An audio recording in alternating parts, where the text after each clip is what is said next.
Okay, Vino Madunai, Wahino Aleno, Masi Aldena Konin, Ale, Masi Aldena Konin, like to continue the Shiur, Shaare, Orah. First, we dedicate the Shiur today to Rufah Shema for Masudi Bat Miriam. El Narafanallah, El Narafanallah, El Narafanallah. Also for Rufah Shema for Yael, Chaya Yael, Shoshana Bat Chaya Fredel. El Narafanallah, El Narafanallah, El Narafanallah. Deal Ben Emetim Lahayim Lemetim, Lilu Nishmat. מאיר מישל בן מרים. רוח אדוני תנחנו בגן עדן, וגם נפש. יחזקאל מרדכי בן אסתר. רוח אדוני תנחנו בגן עדן. Okay, so we're continuing on Shaare Orah. Okay, just for the newcomers to the class, this book basically discusses all of the names of Hashem, the names that we know very clearly, like Yud Kei Vav Kei, Shin Daled Yud, Aleph Hey Yud Hey, but then it also discusses the kinuyim, the nicknames. And while if you ask what are the nicknames of Hashem, you would say El Rachum Yechanun Erech Hapayim Rav Chesed Ve'emet. That's correct. But there are many, many more nicknames of Hashem. And how many names does Hashem have? Trick question. If we're talking about Hashem b'chvodov atzmo, atzmuto, there is no name. Zero. Okay? But if we're talking about how Hashem interacts with the world, how many nicknames are there? Infinite amount of nicknames. In fact, the entire Torah are the Shemot of Hashem. Okay? So a word, when I give you a word like Eretz HaChaim, that is a name of Hashem. Okay. So it's written in Katav HaPardes. The Pardes Rimonim wrote this, is Rabbi Moshe Cordovero. She'eretz HaChaim hi mebina. Okay, so the Eretz HaChaim is from the Sphira of the Bina. It's a word in Hebrew, Eretz HaChaim. It means what it means, the land of life, right? Shamati. Well, this book explains what David HaMelech really means.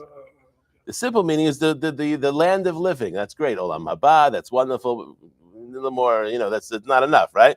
So what is Eretz HaChaim? The Shaare Pardes, the Pardes Rimonim explains, She'eretz HaChaim hi mibina. Now we have the 10 Sfirot. You're familiar with 10 Sfirot? Yeah. Yes, okay. And the third Sfirah is the Sfirah of Bina, right? That's the mother. And then you have the Bat, which is the Bat, the daughter, Malchut. Bat.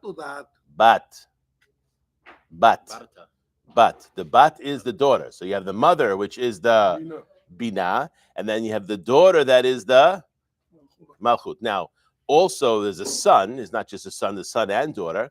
And we had a remez to that, what we read yesterday in the Torah. What did we read yesterday in the Torah is a remez to what we're talking about here. Good. Go ahead, Givi. How is the para aduma a remez to what I just said? The paradoma should be like not heroes or something like that. No, mothers and never worked on the field. So again, you have to. Okay, so the Talmud tells us why. What's an idea of the reason why we have paraduma, despite the fact that there's a lot of depth and we don't really have the reason. We have a reason. Purify somebody from tumat met. Okay, when did tumat met become a problem for the Jewish people? When you give it was for 2,448 years. It was a problem for the whole world. And then in one event in 2448 made it no longer a problem for the Jewish people. They got the command. What am I talking about? Death came to the world when Adam HaRishon and Chava ate from the tree. That was a decree of death on the entire world. Yes? What happened at Har Sinai? The Jewish people said, Na'aseh v'nishma. The Zohar says, Paska zohamata shel hanachash. The filth of the Nachash was removed from the Jewish people, not from the Gentiles. we say that. So what happened? No one was going to die. They had already reached a level where it wasn't Tchiyat HaMetim, because people who were previously dead weren't alive, right? But there was no more death. There was not going to be any more death. Until when? Until Het HaEgel. By the Het HaEgel, what does it say? The word is used as Vayit Abalu. That word, Vayit Abalu. When God told Moshe they had to take the crowns off their head. right? Vayit abalu. The Jewish people heard this, and what did they? Vayit abalu. What kind of word is that? Vayit abalu, from the word evel. Why evel? Because they recognized that because they made het of egel, now death came back to the world for the Jewish people. Shamatem, okay? And what happened to all the crowns that were taken off the heads of the Jewish people? Because they all had crowns. Yes, there were 2 crowns. The Gemara says in Masechet Shabbat, 2 crowns were put on each one of the Jewish people's heads, and then in Chet HaEgel they were taken off. Where did they go? They went to Moshe. And that's why when Moshe comes down, what does it say? Kikaran or panav. His face was shining. 1 second. His face was shining. Why? Because all the crowns of the Jewish people went on him. Can we get them on Shabbat? I'm not sure. There's a Neshama Yetera, but I don't think we get the crowns like that. Okay? Those crowns gave resurrection. Those crowns didn't allow people to die. Okay? But nice question. English. Do it in English. This way everybody understands. Okay. They were not going to die. They could live. They were not going to die. That's what the Zohar says. Paska zohamata shel nachash. That the filth of the nachash was removed from the Jewish people. What did the nachash do? What filth did he inject? He injected the concept of death. So that was stopped by Har Sinai, Na'aseh v'nishma. And when they made Het HaEgel, what happened? It came back. So now, what's the whole concept of the Para Aduma? The Gemara says, Yavo ha'em v'kaneach et so'at bena. Let the mother come and clean up the filth of her son. The egel is a young male calf. There's egla and egel. So it's a male calf. So let the mother come and clean up the filth. So for the Pashtanim, it's very simple. When a baby soils himself, who cleans that up generally? The mother. Maybe not in our generation, but in previous generations, that's who did it. Okay, the mother cleaned up the filth. Yes? Sometimes but exactly. So now it's a different generation. But the deeper meaning is what? The M is represented by the para. So we see clearly the para is connected to the bina. The M. What is the bina? The M, the mother, right? There's 2 sfirot that are feminine. One is the bina and one is the malchut. What makes them feminine? They both receive. They're both receive, but that's not enough. The concept of nekeva is not just receive, because receive is ra.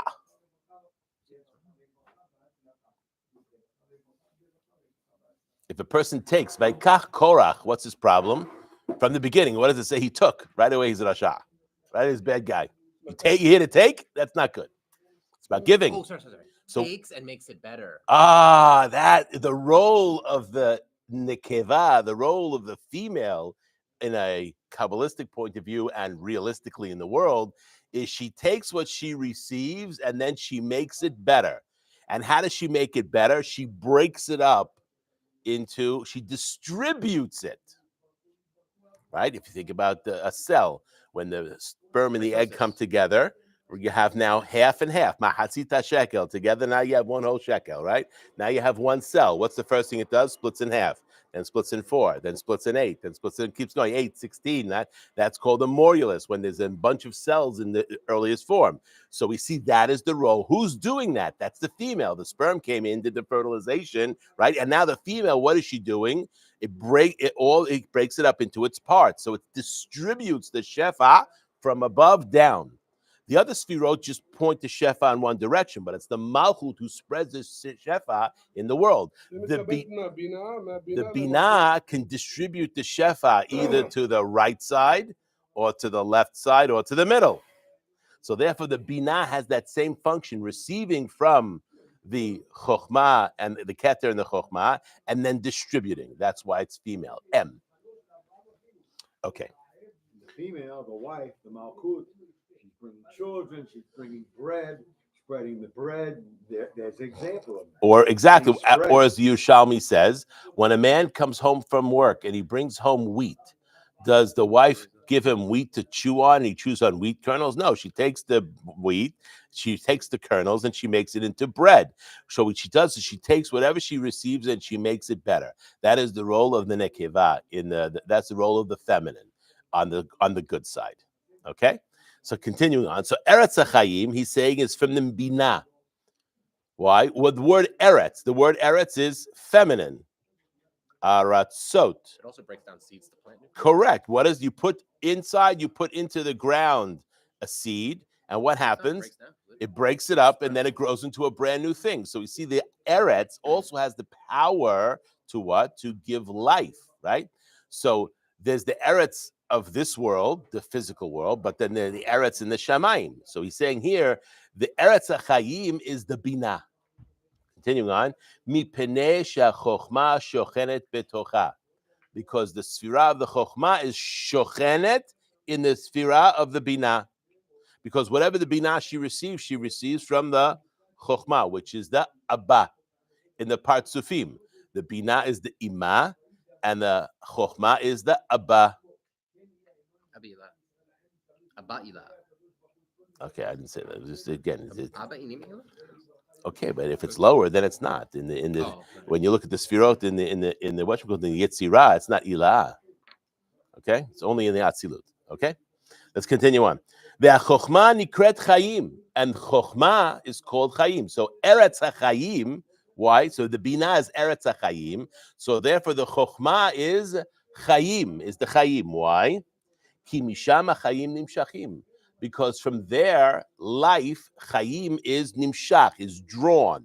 The binah draws life from the chokhmah. The chokhmah is the source of the chayim, or for the binah. Okay?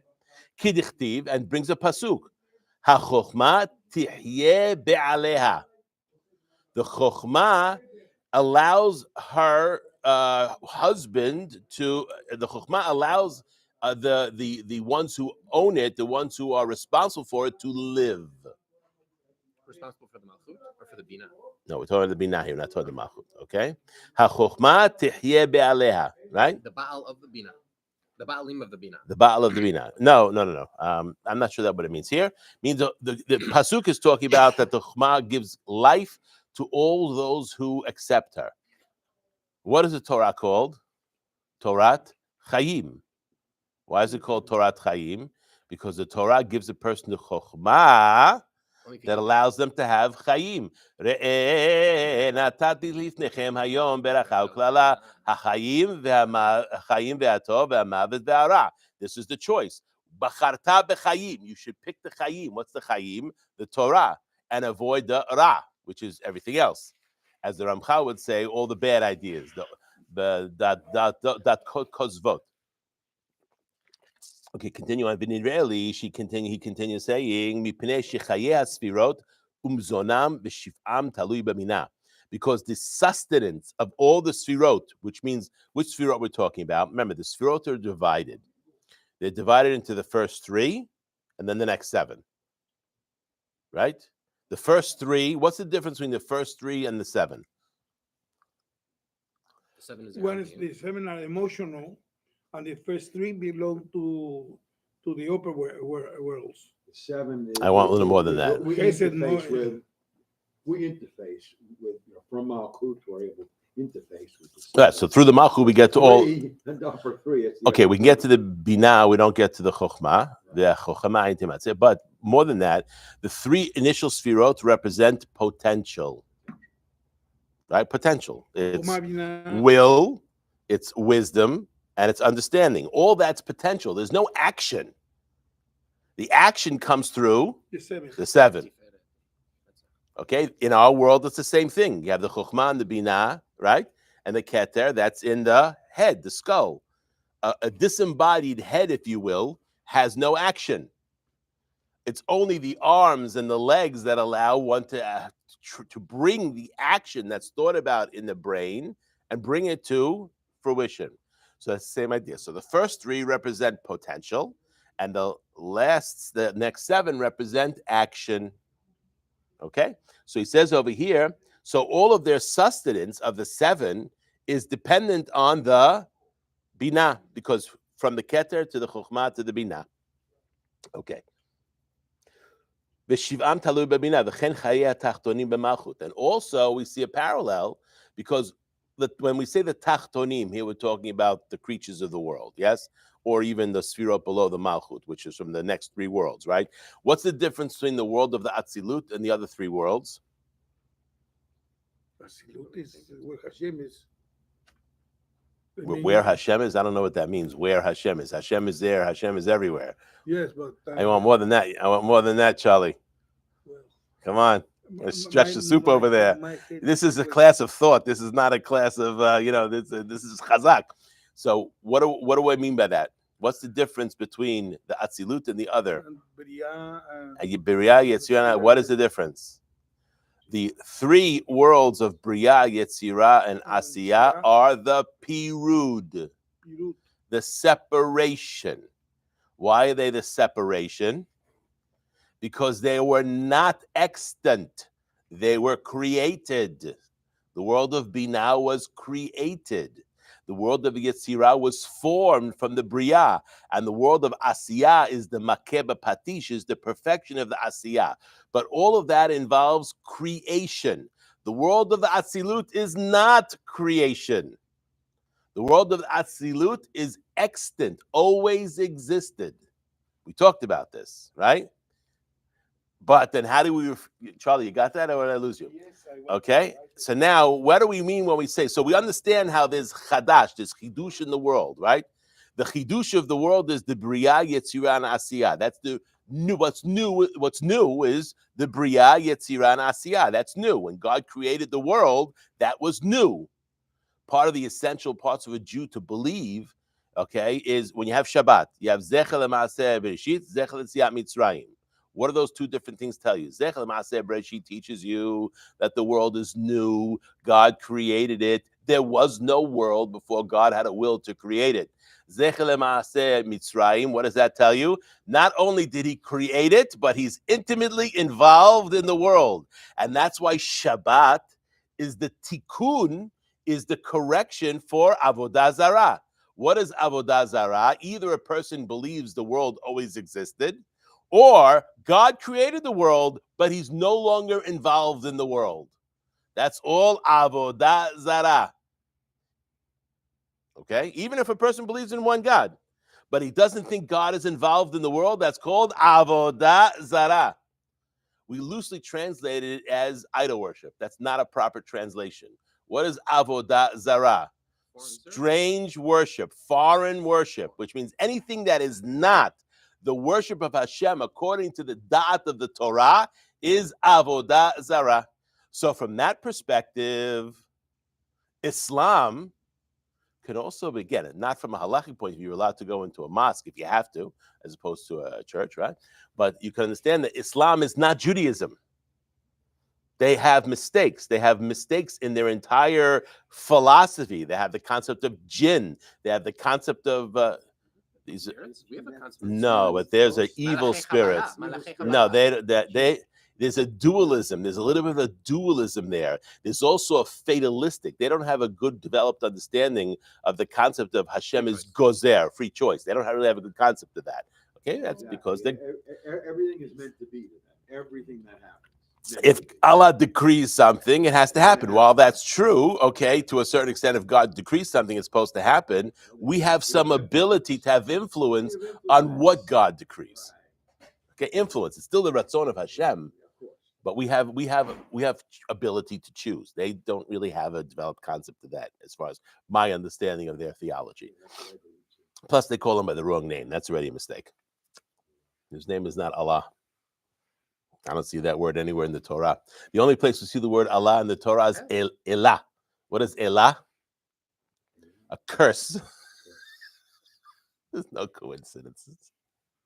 For all the people, all the wonderful Muslims that listen to my shiurim and give me all kinds of grief, that's for you. Okay. I got someone. One person sent that to me in Russian, Satana, yesterday. They wrote it in Cyrillic, so I don't understand what it was, but Baruch Hashem for Google Translate, I translated it and it means Satana. So I sent back, Rasha Mizar Oshel Amalek. Evil one from the seed of Amalek. Anyway. Let's continue on. Why people comment? They come into a shiur that's a Torah shiur. They comment on their nonsense. So if I'm talking about politics, then you have a right to comment on politics. If I'm giving a shiur of Torah, why are you commenting? That's telling me that they're very insecure. because they don't know anything what I'm talking Tell about. you that they're fools. They are fools. There's no, well, listen, they're fools because they were not given the proper, they were not, first of all, they don't come to the people to ask who knows. You know, unfortunately, if the Goyim would come to the Jewish people and say, please teach us what you know because we want to get close to Hashem, we're more than happy to teach them. But they have their own ideas, and their own ideas got them into trouble and continue to get them into trouble until the coming of the Mashiach. Okay, let's continue on. Another guy said something to me about, Muhammad is mentioned in the Bible. I'm like, not the Bible that I read in Hebrew. The only place is Muhammadim, and there it doesn't mean Muhammad, Habibi. It means beloved. It doesn't mean Muhammad. And I said, when then he said, well, Islam is the fastest growing religion. I'm like, that's how you know it's the wrong religion. Why is that? No. Why did God pick, the Torah says us, why did God pick the Jewish people? Lo miru bechem, not because you're the majority, but because you're the me'at, because you're the minority. Which means, Rabbi Tovi Singers, that's right. The diamonds are a minority. That's why they're valuable. Sand is worthless. Okay. So anyway, so Rabbi Tovia Singer says this all the time. If you are a religion that is the majority religion in the world, check your theology.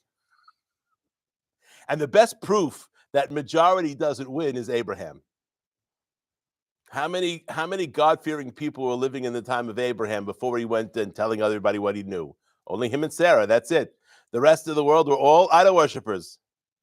So you can't tell me that the majority rules. That's not how it works. Anyway, let's continue on. Everything is dependent on the binah. That's the female of the upper sfirot, of the upper three, who distributes out. But everything is dependent. All the seven are dependent on the binah. And similarly, that feminine characteristic we find in the malchut, because the life of the tachtonim, of the lower worlds, right, is from the malchut of the atzilut. Yes? So what's new about the Atzilut? Let's just go for that. We'll mention that again since we may have forgotten that. There is something new about the world of Atzilut. It's not newly created because it always existed. To say the Atzilut is created is kfira. What's new about the world of the Atzilut? New. It can give sustenance to the lower worlds. It has the ability to be seen. Seen. Before the Ratzon of Hashem to create a world, yes, which means the Atzilut was subsumed within the infinite of the Ein Sof. Yes? The Atzilut always was there, but it was subsumed within the infinite of the Ein Sof. By the Tzimtzum, which allowed there to be borders and contraction, that allows the Atzilut to be perceived. That's what's new. Very important distinction. Ramchal makes that very clearly. We got that? Everybody got that? I can't believe that you're saying that we can see it. Not with our eyes. I know, of course. And again, what prophecy? What is prophecy? Seeing the future? Seeing it through the malchut, through a frosty glass.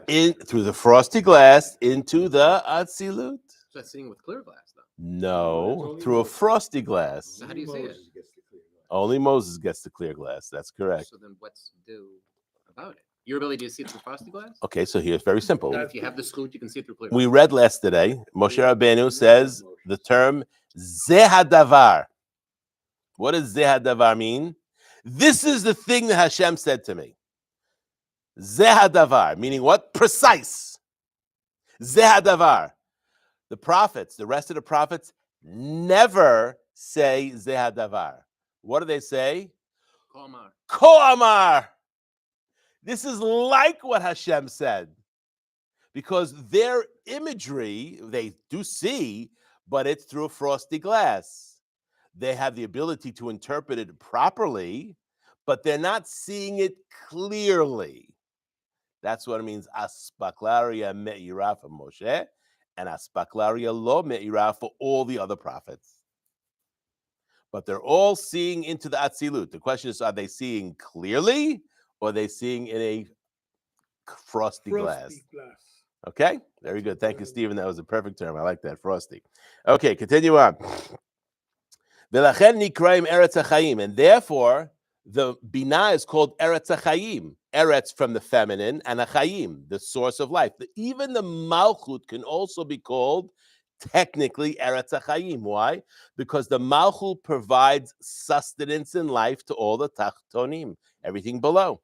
Okay? Pirush bechinat hamashpat chayim. What does eretz hachayim mean? The one who gives or influences life, the one who gives shefa of life. Ve'akol shoavim hayim mimena, and everybody receives life from her. What was the first woman called? Chava. Why was she called Chava? Em kol chai, the mother of all life, which means the giver of all life. That is the quality of the feminine. Okay? That hitba'er shekmo she'abina mekabelet et chayim me'chochma, just like the bina receives the chayim from the chochma. Yes? V'notenet neshama v'chayim l'sfirot shemech tachteha, and she gives neshama and life to the sfirot that are below. Kacha malchut mekabelet hachayim min hayesod. Similarly, the malchut receives the chayim from the sfira of the yesod. Okay? Umashpat chayim lechol ha'olamot shemitachteh. And from what she receives from the Yesod, she then gives over life and shefa to all the worlds that are below her. V'im ken shneim nikraim eretz hachayim. So therefore, we see both the Binah and the Malchut are called eretz hachayim. So when you're looking at the word in the Tehillim, the words in the Tehillim, or in the Torah, you want to understand what is the context, what's it talking about, and then you'll figure out if it's talking about the Binah or it's talking about the Malchut. Okay, continuing on. The Gamla Eretz Yisrael HaGashmit, also for the land of Israel, the physical land of Israel. Yesh koach shel chayim. There is the power of chayim. Why is that? Before I read on, why is that? How is Eretz Yisrael the chayim for the entire world? It's the center of the. It's the where the sacrifices are given. It's where the shefa comes. But there's no sacrifice now. But still, it's kedusha. What is that stone called? That's on Yeah. Even Ha. Yesod. Foundation stone. Even Yesod. That's not what it's called in the books. Even Achayim. Even HaShtiyah. It's called Even HaShtiyah, which means the rock of giving over water. Not water, really, right? Hushtat, the world is sustained through, which means the focal point of the spiritual world, when it intersects with the physical world, is Even HaShtiyah. And from there, it is spread to the rest of the world. And this is Har Moriah. This is Har Moriah, not the whole mountain, just The tip. just That to one where, rock? just that place where the rock is. That's called But it's all Even. rock. But the tip of the rock, it's a point. Okay? Or it's not a point, but it's a wide point. Anyway, continuing on. So he says Eretz Yisrael HaGashmit is also called, it gives the koach of chayim, right? Kmo shekatav HaGaon Rabbi Yitzchak Isaac Chaver, a student of the Gura, the Gaon of Vilna, behakdama lahagadah shel Pesach, in his introduction to the Haggadah of Pesach. What does he write? She'atorah notenet hayim liyisod haaretz, that the Torah gives life to the foundation of the world. V'lachen nikret Eretz HaTzvi, and that's why it's called Eretz HaTzvi. What does the word tzvi mean? Here. No. Oy vey. Tzadik bet yud.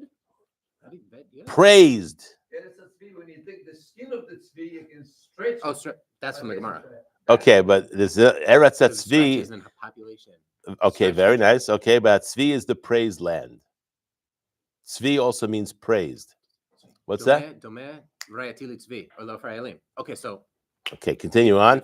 Eretz HaTzvi shemit rachevet. This is what you guys are saying. Shemit rachevet lefi hayoshvim alea. That she becomes wider based on, but not any yoshvim. Which yoshvim does she not become wider for? The ones who lived around Mark Twain was there. Ones who don't belong, like the Arabs, don't belong. Okay, the land does not become wider for them. Okay, that's why if you look at Gaza and the West Bank, there's not much there. Especially now, Baruch Hashem in Gaza, there's not much there at all. Okay, but the rest of the land is Baruch Hashem is growing fruits and vegetables, right? Look what happened to Gush Katif after it was given over to the Arabs, right? Now it's garbage, desert, like it was before in the time of Mark Twain. Just read Mark Twain what he writes in Innocents Abroad about his description of the land of Israel when he went, which he thought was going to be the highlight of his trip, and he was really let down because he was there in about 1860 something, and there was nothing there. It was desolate. There was nobody. This was before the initial movement of people to the land of Israel in the 1880s and 1890s, and before the Muslims started to recognize that the land was going to be built, and where the Jewish people go, that's where we need to be. Isn't that interesting, huh? I'll prove it to you. In this country, right? Where do they hang out? Where do they build mosques in Jewish neighborhoods? Why do they do that? First of all, they can get kosher food. They can get food they can eat. And they recognize that even though they don't necessarily admit it, there's a shefa that we receive. There's abundance that we received, and they want to be close to that abundance. Close, but not too close. We'll keep your enemies All of a close. sudden, they take over Brooklyn, they take over Manhattan neighborhoods, you know. Anyway, let's continue on. And no one ever said that Jerusalem is not enough space. The omdim tzifufim, and they stand together, right? Sheretz Yisrael hu begeder chai mamash. The land of Israel is in the gather of chai. It's alive, which means it gives life. Sholechu mitgadel b'mitziut, that it gets bigger and gets greater in its reality, in its existence. Sheyesh ba nefesh chiyoni, there's a sustaining force, mamash, kmo bebet hamikdash, just like in the Bet Hamikdash. Shaya po gefen mizahav shemotzia perot. There was a golden vine that was made by Shlomo HaMelech, and that golden vine in the Bet HaMikdash would give over fruit. Real fruit. Yep. Or golden fruit, either way, it's good. Okay, next. Still, let me see. He was master of the animal kingdom and the plant kingdom. This Shlomo. Yes? Yes. Okay, now we're going to go to the top. We're going to go back to the Shaare Orah. What we've been discussing right now is the Perush, the past two classes. Now we're going to go back to the top, the Shaare Orah. Umikoach Shem Zeh, so the name we're talking about now is Eretz HaChaim. That name, that nickname, or that, what do you call it? Nickname. The Torah. Umikoach Shem Zeh Moshech Shem Amonai. And from the koach of that name, Eretz HaChaim, comes the name Aleph Daled Nun Yud. They didn't tell you there's a class going on between these two times? And he's not the world of three. He's I'm here every Shabbat, every Sunday, 10:30 to 12:30. They didn't tell you that there's people here? and plenty in It'll take the. me 5 more minutes. I'll be done, you know. I'll say one thing. Sfaradim, 100% of the time, need an Ashkenazi for organization because their organizational skills leave a lot to be desired. I mean, just got to have one guy Ashkenaz organizing everything. Baruch Hashem, everything's fine. Anyway, where are we up to? Okay. Because Aleph Daled Nun Yud, because Aleph Daled Nun Yud is the female that represents the Malchut, yes, and that gives sustenance to the Tachtonim, to the lower world, the created worlds, yes. Why do we call it Nivraim? Because the worlds of Bria, Yetzirah, and Asiya are created. And what gives them sustenance? The Malchut of the Atzilut, or the Aleph Daled Nun Yud. Yes, we're on the page? Okay. Asher ba'olam leminehem, in the world according to their kinds, yes? But malachim b'chol tzva shamayim, what's contained in the world of the Bria? The world of the Bria is the world of the Neshamot. The world of the Yetzirah is generally the world of the Malachim. And the world of the Asiyah is the world of the animals and creatures in the nations of the world, right? So we see here, but malachim b'chol tzva shamayim b'koch vehem b'chol tzva ha'aretz v'tzeatzea, which means all of the sustenance of the entire universe comes from Aleph Daled Nun Yud, which is the Malchut of the Atzilut. Okay? The Zeusod, and this is the secret, Totzeh haaretz nefesh chaya lemina. Let the aretz give over nefesh chaya, the living soul, according to its kind. Now, if we think about it, is this biologically correct? Where did life start on this planet? In the water. That's correct. Okay? So if we understand this How do we pasuk, know that? we know that from science. How do we know that from the Torah? We don't know that from the Torah. This pasuk seems to say something else. This pasuk is saying what? The totzeh haaretz nefesh chaya lemina. Now you might want to say nefesh chaya is living, walking creatures, right? That didn't come from the aretz. That came from the Amphibians. Mayim. The original animals were water, Amoebas. and then they went on the land, right? And there's an art mitachat hamayim, so Good. That you could understand that as the yam, which is the seabed, okay? But that's not the seabed that gives, it's really the sea itself, okay? So again, not everything in Breshit is exactly according to physics, and it doesn't have to be according to physics, because what Breshit is telling you is about the creation of the spiritual worlds also, right? So this pasuk, Totzeh haaretz nefesh chaya lemina, is from a spiritual point of view. That's what the rabbi is going to explain right now. כי הפסוק הזה כולל בדרך החוכמה העליונה נפש כל המתנועע וכל רומס באדמה. So this pasuk includes, is kolel, through wisdom, בדרך of the חוכמה העליונה, which is the upper עליונה, the upper sphere of חוכמה. נפש כל מתנועע, the soul of everything that moves. וכל רומס באדמה, and everything that's creeping on the ground. נפש כל מיני דגים, the nefesh of all types of fish, the ofot v'hayot ubehemot, and birds and wild animals and domesticated animals.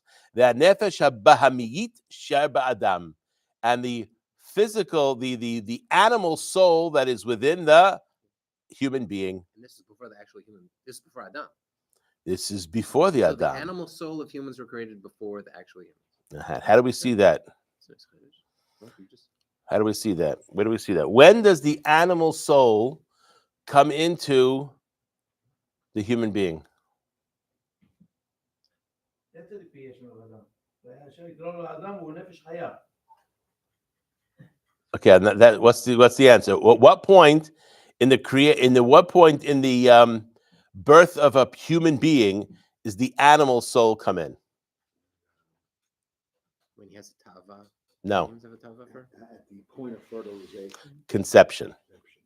But Adam wasn't conceived, so Okay, that's an exception. Adam's the only one that's not conceived in the Chava, but everybody after that wasn't in conception. In conception, and that's why do we visit the grave sites of people that have passed away?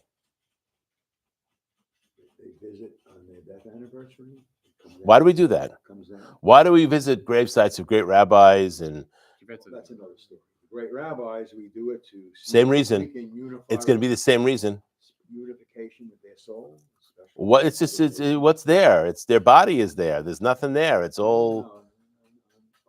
So there was the aspect this of nefesh, which is the nefesh be'amit, was the nefesh of the nefesh, comes in at conception and never leaves. When the person is buried, the nefesh of a nefesh is with the remains. So it's there all the time. Correct. Not only on like death anniversary. To quote Lahavdil, Bruce Springsteen, you can't start a fire without a spark. How does the Tchiyat HaMetim start? How does the resurrection of the dead start? It starts from the loose bone and the nefesh nefesh, which means you already have the beginnings of the Tchiyat HaMetim is waiting in the kever. There's the loose bone, which is either the axis or the atlas, or some say it's C7, whatever. The loose bone plus the nefesh of the nefesh, that first spiritual aspect that gives sustenance, because how does the embryo live if it doesn't have a nefesh? That's what comes in conception. Can I ask a question? Yeah. You know that nefesh is the very bottom part of the 5 parts. Right? Yep. You got the Noah, right? You got the neshama, ruach, right. So the living creatures, not the human being, they have a nefesh. Also. Yes. There's nefesh. Do they also have the other parts? No. No, only nefesh. Okay, so let's be clear. Animals, like dogs, cats, things like that, they have nefesh. They have to have nefesh, otherwise they can't live. A plant has nefesh. Even a rock has nefesh.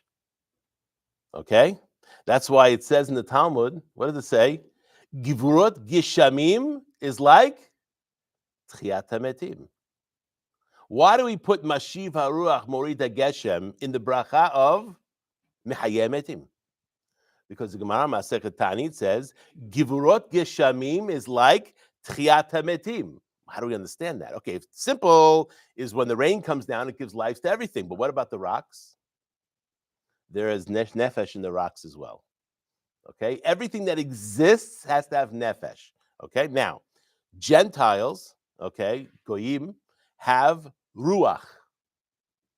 How do we know that? Because if you look at how Onkelos translate by Yipach Be'apav, Ruach Memalala, the power of speech, that is contained within the Ruach. So if you have human beings, and again, animals have a conversation as well, but the dog who talks in China is no different than the speech of the dog that's in the United States, okay? It's the same language, right? Unlike human beings that have the ability to have sophisticated languages. Dibur that's ruach. Only Jews have neshama. And that's why goy shelamad Torah hayav mitah. Shabbat or something else. But lamad Torah hayav mitah from Shemayim. Why? Because the Torah can only be in a place where there is neshama. If there's no neshama, the Torah they learn is going to be Christianity and Islam.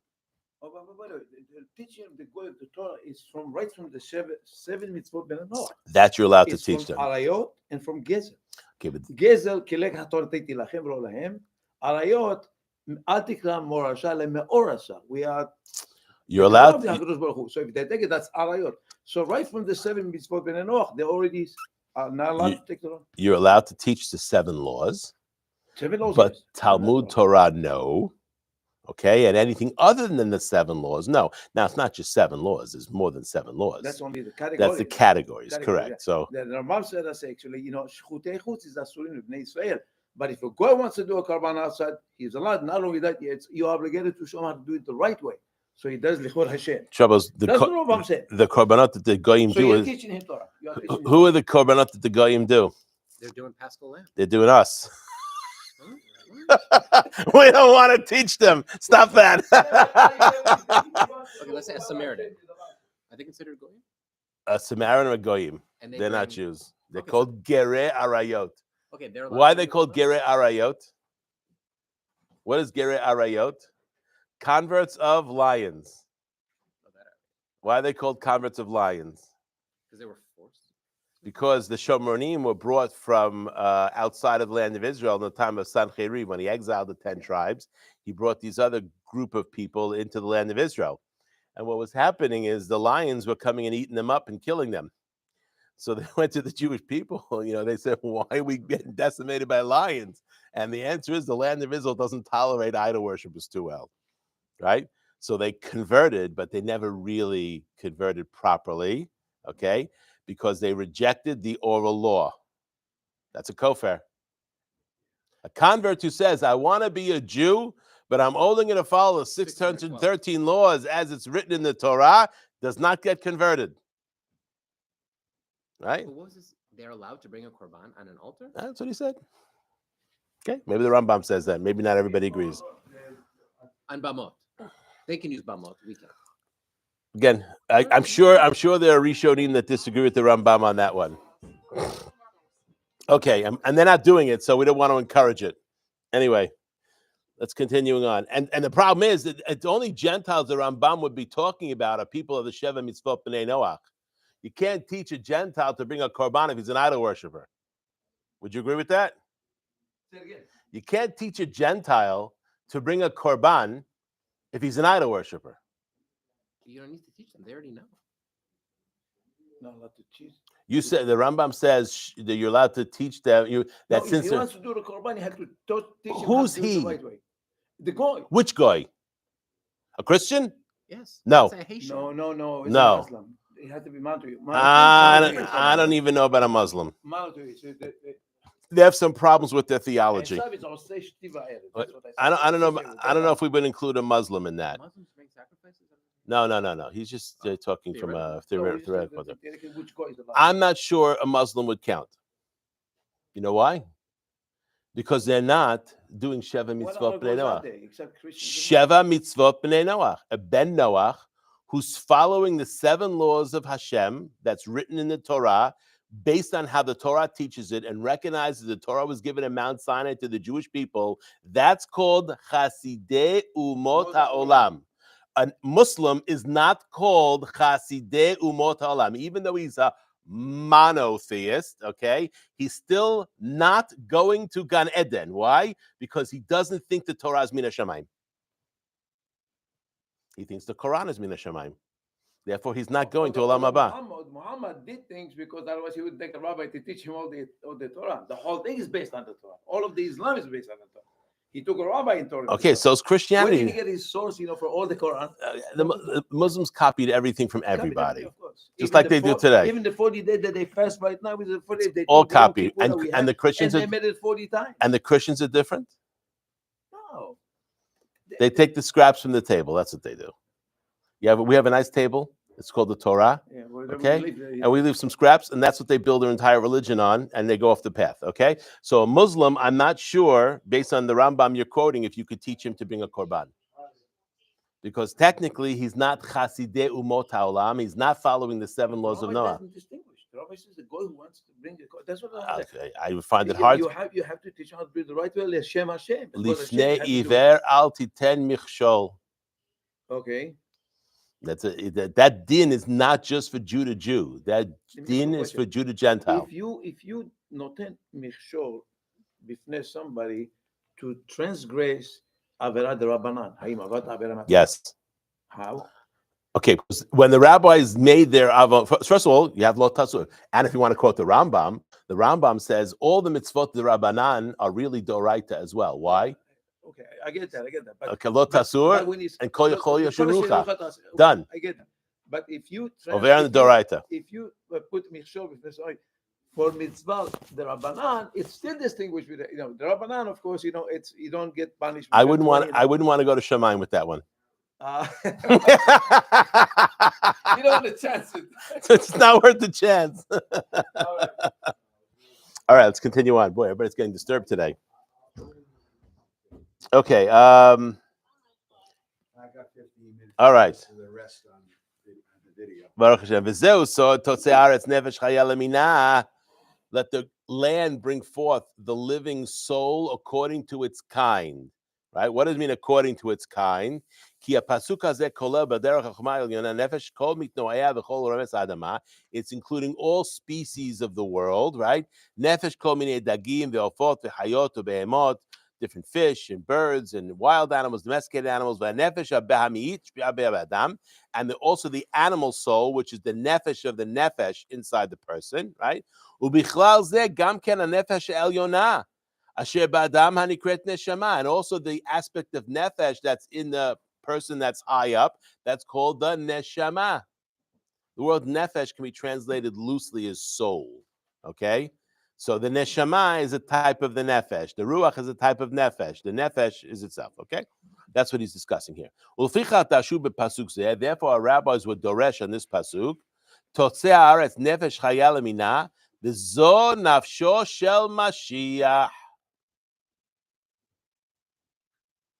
What this pasuk, when it says lemina, it's talking about the Mashiach.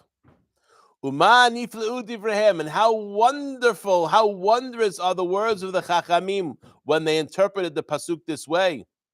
Uma otzmo rashehem, and how great are they? Yes. And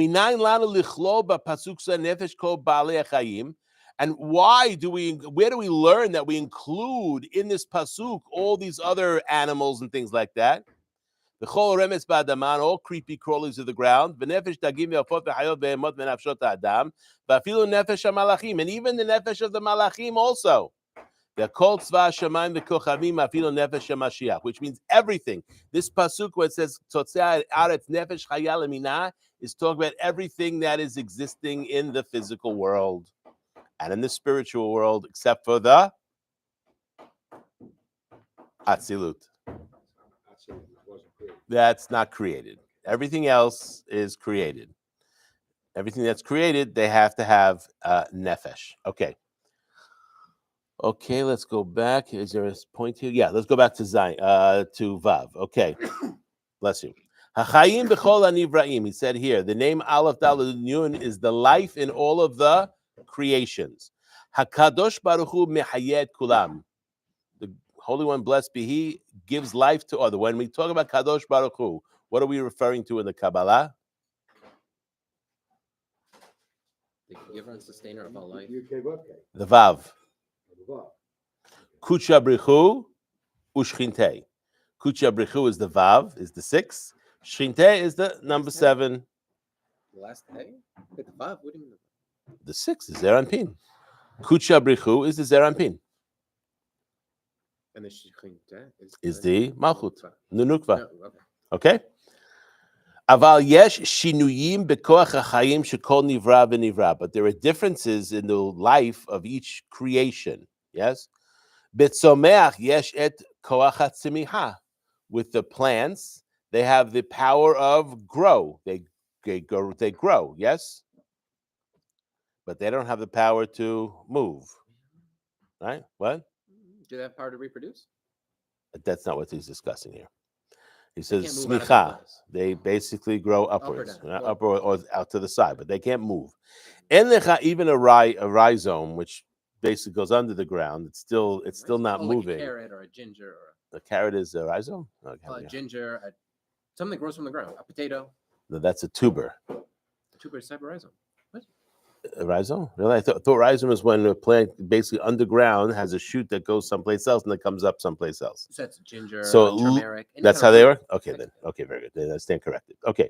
En lecha esev ve'esev she'en lo mazal b'irkia shomer lo gadel. This is what it says in Yerushalmi. There is no blade of grass. There is no specific type of grass. Maybe we could say from a species point of view. She'en lo mazal barakia, that has no mazal. What does the word mazal mean? It's not luck. It's, Doesn't mean luck. oh, you told us last time. I did. Oh, sar. That's From the Torah, where do we see the word mazal? Yizal ma'im midaliyav. as you know. No. Bilam's Yes. You like to Okay. Yizal ma'im midaliyav. Yizal, which means to pour, right? Water from its bucket. Yes? To pour water. Mazal is sustenance. It's pouring. The word it's translated luck in English. That's not correct. It's sustenance. Sustenance. sustenance from Allah. Okay. Mazal, there's a mazal here. It could also mean a malach because the malach ultimately is giving sustenance to whatever it's responsible for. Yes.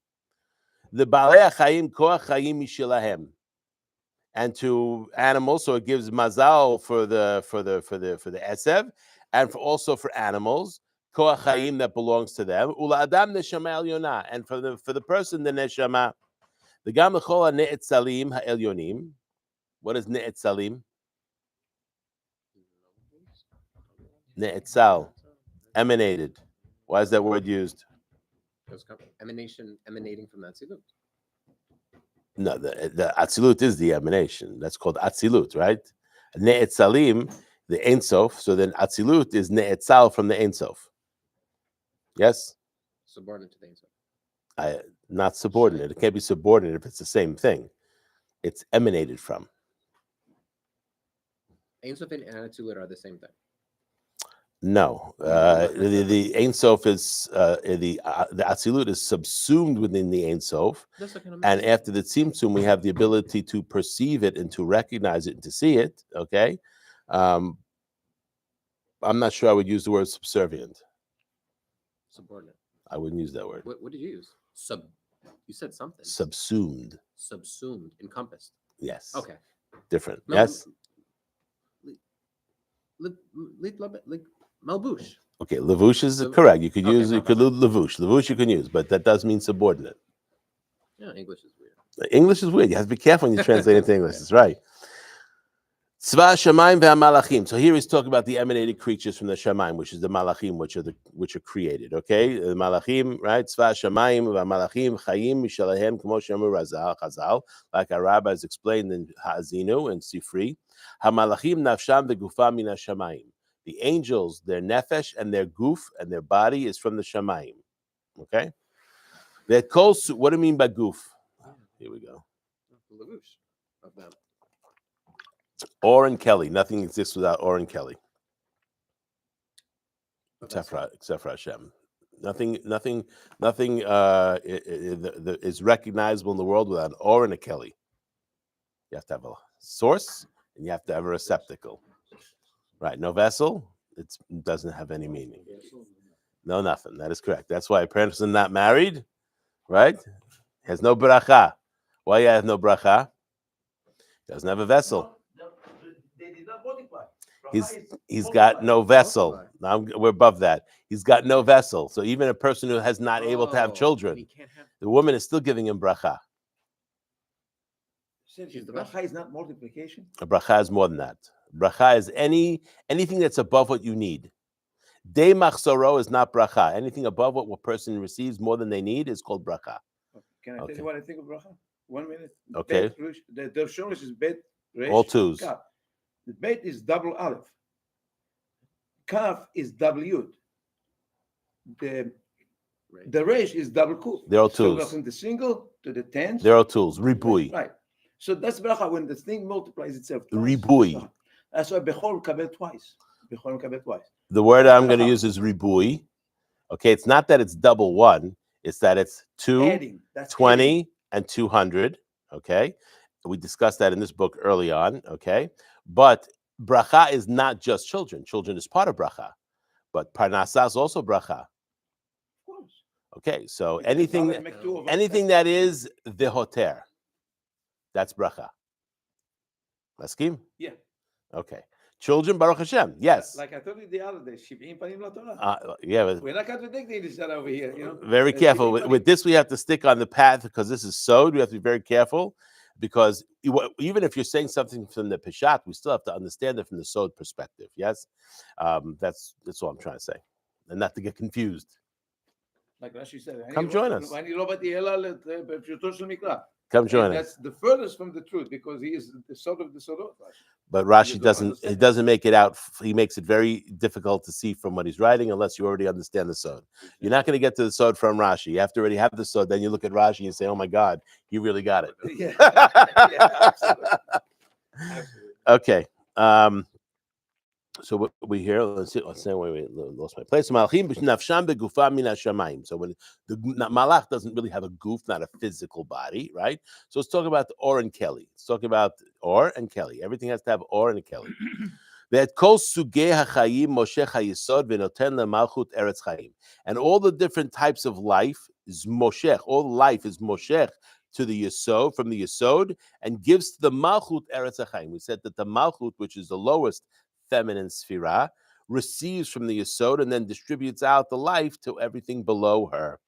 V'hi motziah umolida et kol habiruim hatachtonim. And the malchut brings forth all of the creations of the 3 lower worlds. Yes? That's what Malchut is, the Lashon HaKeva. Exactly. And that's why Chava is called Em Kol Chai. Okay, very good. And that's the feminine. Okay, Kmo shekatav haramak bepardes rimonim, like the Rav Moshe Cordero wrote in the Pardes Rimonim, shekol chayut hasfirot, v'chayut hamerkavot, v'chayut hamalachim, v'chayut kol maaseh breshit, all of the sustenance of the sfirot and the sustenance of the merkavot, which is what's holding it, the merkava is the chariot that holds what's above it, V'chayut malachim, the angels, v'chayut kol maaseh Breshit, and all the creations of Breshit, mehanikuda rishona ve'ad achrona, from the beginning point until the end point, hakol mehaboreh yitbarach shemo. The source is the Ein Sof. Yes, that's the source of everything. Okay? When we refer to the world of Atzilut, why do we use the word Atzilut, emanation? It's like light. Why do we use light as that metaphor? Because that represents Hashem. It represents the essence Okay, of Hashem. it doesn't represent the essence of Hashem. We have to be careful about that. Nothing we talk about represents the essence of Hashem. The essence of Hashem is something we can't even talk about. Okay, you can't give Gashmiyut to us. All we can talk about is what all the Kabbalah discusses. Very important, Charlie. All the Kabbalah discusses is how Hashem relates to us. That's all that's being discussed here. Never is the Kabbalah discussing Atzmut, essence. Never. That is not. That's why we said before, if we're going to talk about the Atzmut, what's his name? He has no name, because name is limitation. So we call him Hashem. No, that's Name. even that. That's even relation. The name Atzmut has no name. All we're talking about always is the relationship that we have towards what we call the Ein Sof. Okay? So when we say Elokim, Adanut, Yud Ke Vav Ke, all of this is only the relationship to us, like Midat Chesed, Midat Rachamim, They're names and kinuyim. So there some of them are relate to us. some of them are what we would call proper names. They're closer to the essence, closer, but nothing encompasses the essence. Even Moshe Rabbeinu didn't get a chance. Moshe Rabbeinu didn't. He only got to the Chokhmah. That's as far as Moshe Rabbeinu got. We say Kesher V'Ha'al. What is the Kesher V'Ha'al? He told him one thing. He told him that the Chesed and the Din sometimes that's how the world can go. Otherwise, with the Chesed only, it's not going to exist. The Din cannot exist. So he said, "This I'll tell you. Chesed and Din, yes, they do incorporate each other. That's why the tefillin, where we have the long and the short, they stay always together like that." You mentioned the Kesher Tefillin. So let's when Moshe Rabbeinu said, "Hareini not kivodecha," Hashem said, "Lo yirani hadam v'chai." All right, but I'm going to put you b'nikrat hatzur. V'avor kvodi, when my kavod passes by, v'ra'ita et achorai ufanai lo yira'u. Right. So now then the Gemara says he showed him Kesher Tefillin. Why? What's that mean? So okay, very good. Okay, but Moshe was really trying to understand tzaddik veralo. That's the hardest part. For a monotheistic to understand tzaddik veralo, the righteous person that has bad things happen to them, that is the hardest thing to understand. That's the reason why there's avodah zarah, because it's so much easier just to say there's the God of the good and the God of the bad. When something bad happens to a good person, it's because the God of the bad had dominion. Of course, that's kfira. That's not allowed. That's kofar. Okay? So any religion that has a one God idea has to understand how righteous people suffer. Wicked people not suffering, we can understand. Hashem is erech hapayim, he's patient, right? But righteous people suffering is the hardest part. How did Moshe Rabbeinu answer the question? How did he answer the question? How did he, because this is something he had a question of. So we're going to talk about what Hashem's answer was. He wrote a book. He wrote a book. Who? Moshe. Eov. That's why Eov comes to answer the question of tzaddik veralo.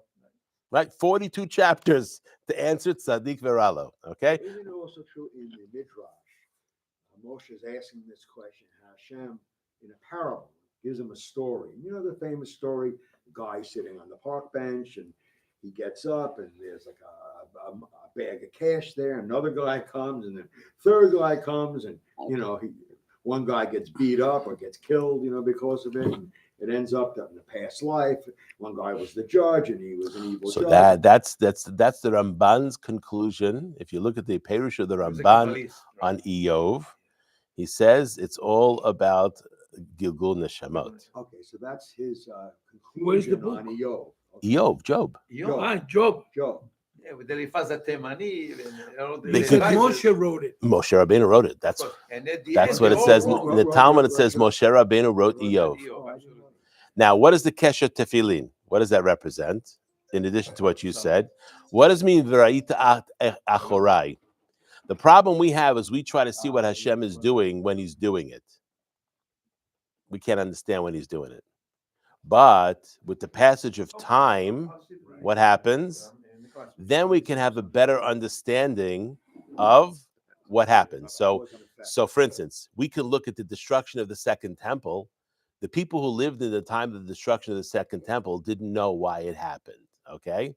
But the rabbis very quickly, within the next 2-3 generations, they explained exactly why it happened, right?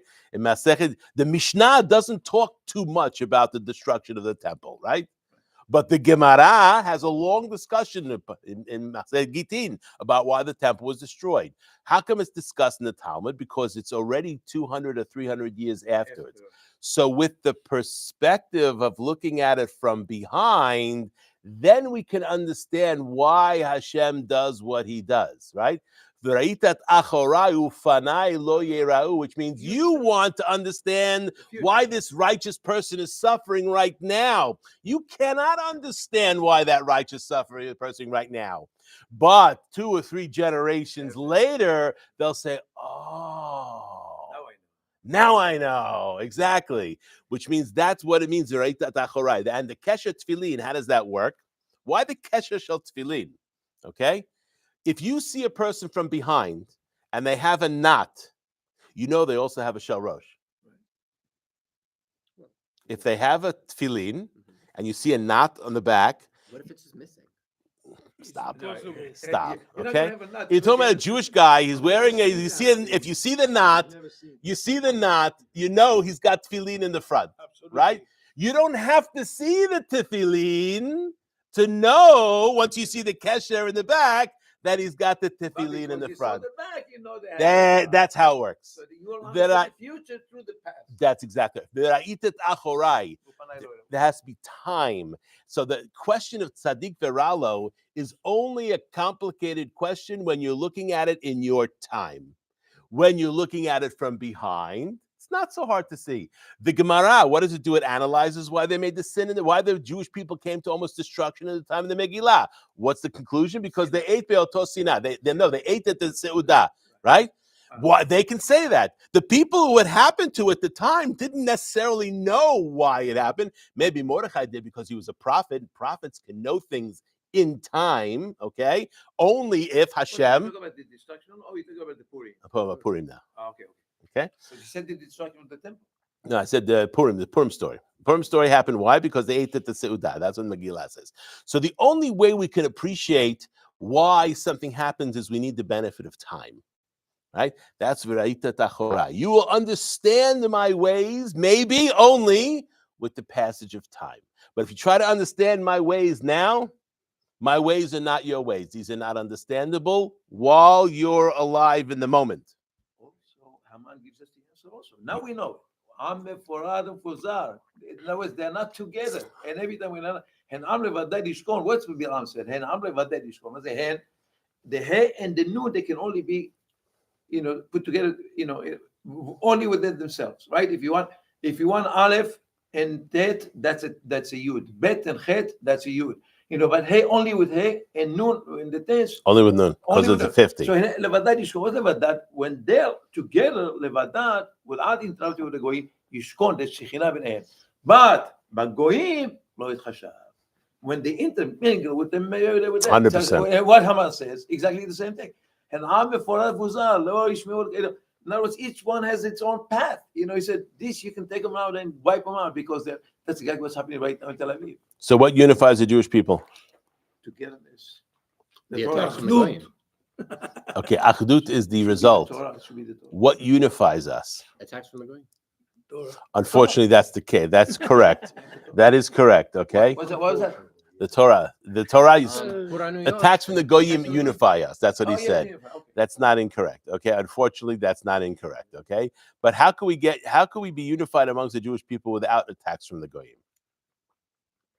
We're increasing Ben Adam L'Chavro Mitzvah. What brings Amalek? Safek. Gazel. A Safek. Safek. Every Jew has to do what? Remove the Safek.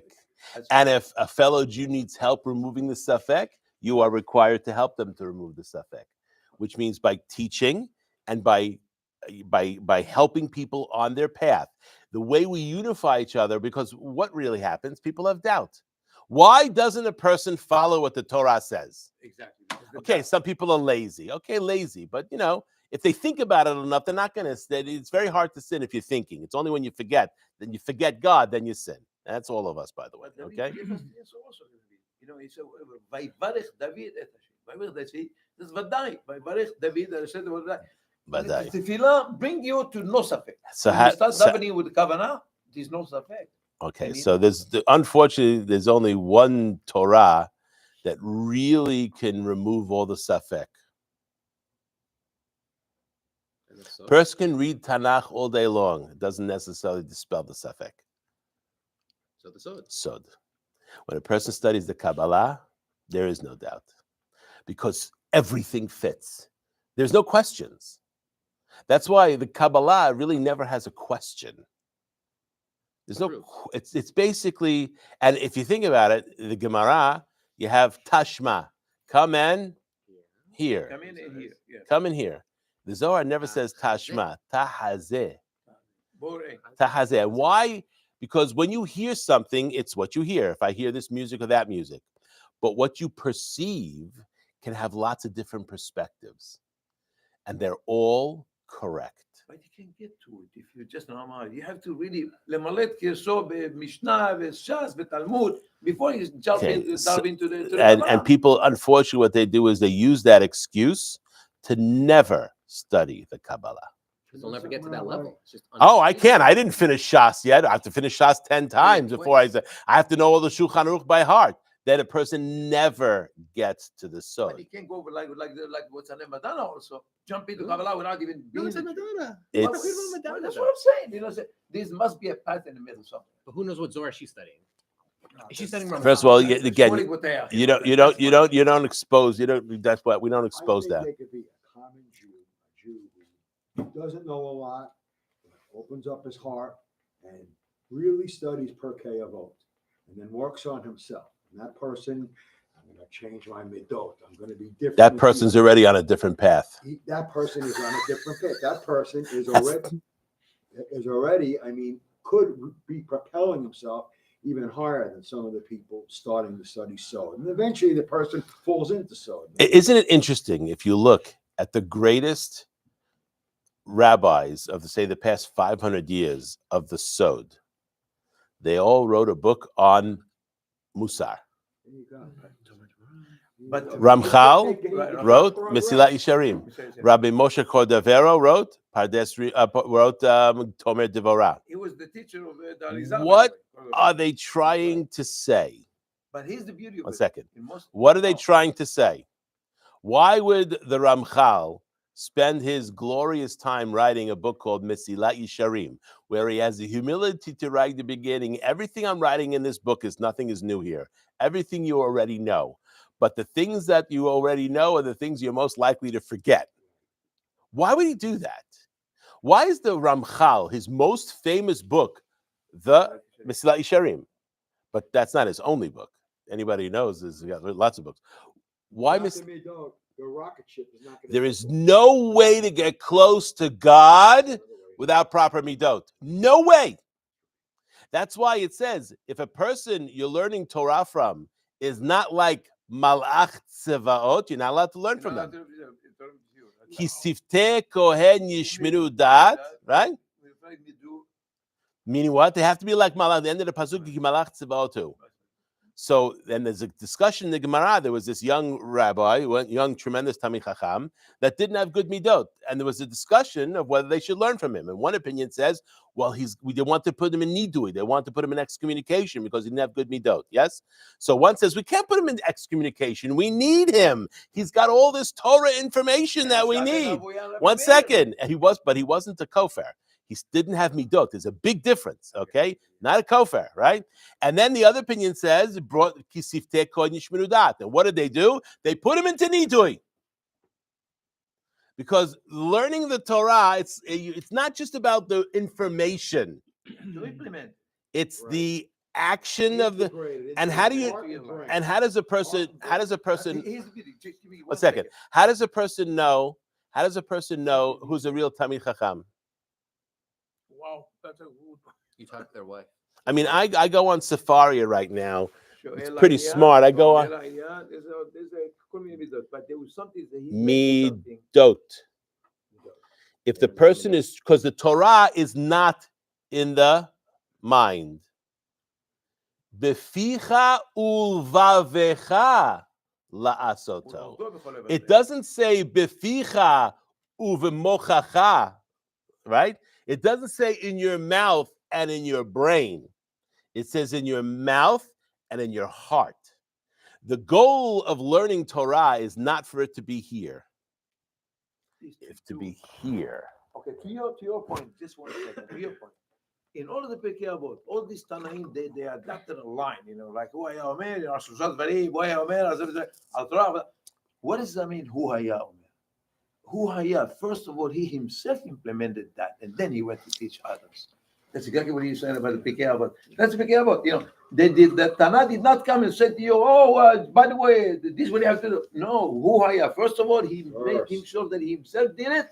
And then he told you what to do. Smile at strangers. Say hello first. But because what's the, and what's there's another idea though. A person who teaches Torah to an individual that doesn't have proper midot is kizorek ever lamar kolis. It's like avodah zarah. Because what's going to happen? You're going to teach this guy Torah. He's going to become a tremendous knowledgeable in the Torah, but his behavior is not going to be there. And then everything he does is going to be chilul Hashem. You haven't helped him, and you haven't helped the world. So if you see a person that's not hagun, doesn't have good midot, the first thing you teach them, because they still have to learn Torah, what do you teach them? Pirkei Avot. First, you have to make them into a mensch. Once you make it, because the Torah is not given to behemot. The Torah is given to Bnei Adam. But they have to be Bnei Adam, not Bnei Behemot. Okay? They have to be Behemot. They can't be animals, okay? And a person who doesn't have proper dominion over their midot should not be learning other Torah. Obviously, they have to learn halakha, what to do, not to do. But Torah, so when we talk about the sod, the difference now from before is very close to the Geulah. This Rav Ashlag says. Not everybody agrees with him, but Ashlag is a great enough rabbi that we can certainly quote from him what he says. Yes. Rav Ashlag, basically, his goal was that people should study the Sod, even if they're not the Iluyim of the generation, right? If you think about it, in the time of the Middle Ages, you said Rashi knew the Sod clearly, but he didn't write it. He didn't use it. He didn't write it, right? He didn't write it clearly. Not everybody He was. wrote it, but you have to find it. Not everybody was given permission to write it. Okay, and that's why the Ari, when he came on board, what did he do? He says, out of the Rishonim, there are only 2 books that you need to study. The one we're studying here, Shaare Orah by Yosef Gikatilia, and the Perush of the Ramban on the Torah. That's it. Doesn't mean you shouldn't study Rashi and Ibn Ezra, but do not. The Sod is only learned from the Rishonim, from Rabbi Gikatilia and the Ramban. Why? It's not that the other rabbis didn't have the Sod. They did. But when they wrote it down, they wrote it in a way that it was too difficult to understand or too risky for people to think that are improper. Because the risk to studying this is you make a mistake. It's tragic. It's catastrophic. 1 second. So when we get to the Ari, what does he do? The Ari brings the Sod to a level where you don't have to be the Ilui of the generation to study. You just have to be Talmid Chacham. You have to be a person who's knowledgeable in the Torah. The Ari brought it to, and then of course from the Ari you have the Gra, you have the Rashash, you have the Ramchal, you have the Baal Shem Tov. They brought the Sod to a level that the Hasidim, what will they say? Hasidut is Sod for the masses. That's really what Hasidut is. I'm not talking about, I'm talking about, it's basically taking the Sod and bringing it to a level that even regular people who are not great Talmidei Chachamim can have an understanding. And it's protected because it's given over in a way by the Balatanya, by the Pri Tzadik. these wonderful Hasidic Sfarim that basically discuss the Sod in a way that people can understand regular people. Yes? So the Sulam basically said it's the time now, because we're very close to the Geulah, is we have to make sure, because what's going to happen? The Sulam was living right after Darwin and all that kind of stuff. Science is exploding. All this, think about the amount of secrets that we've uncovered in the scientific world in the past 100 years. It's incredible. Theory, relativity, all these things. So we're having deep, secretive explanations of the physical world. Zeh le'umat zeh bara Elohim, which you have to have is the balance. If you don't give the balance of the spiritual side, then people are going to gravitate toward the secrets in the physical world and reject the spiritual world. So what you now have to do is recognize, because there's so much information about this, about the physical world, the compensation of that is there needs to be a deeper understanding of the spiritual world, which is the Sod.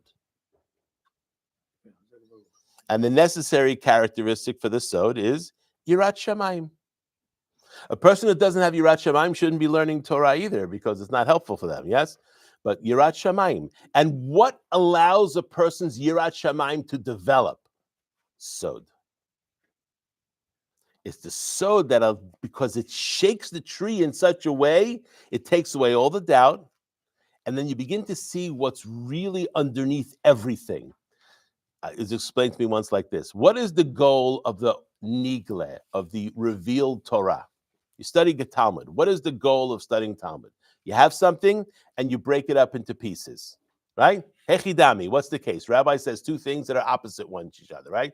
Rabbi over here says something X and then he says something Y. How do you answer that? Either he changes opinion, or we have to understand Hechidami. There's two different cases. Here the rabbi's talking about X, and here the rabbi's talking about Y. That's why it's not the same. So the goal of the Nigla is to break things apart into smaller pieces so that we can understand. What's the goal of the Sod? To put everything back together. Correct. To bring everything together, to show even though these two things look unrelated, they're really not. Para aduma, Sa'il Azazel. Are they related to each other?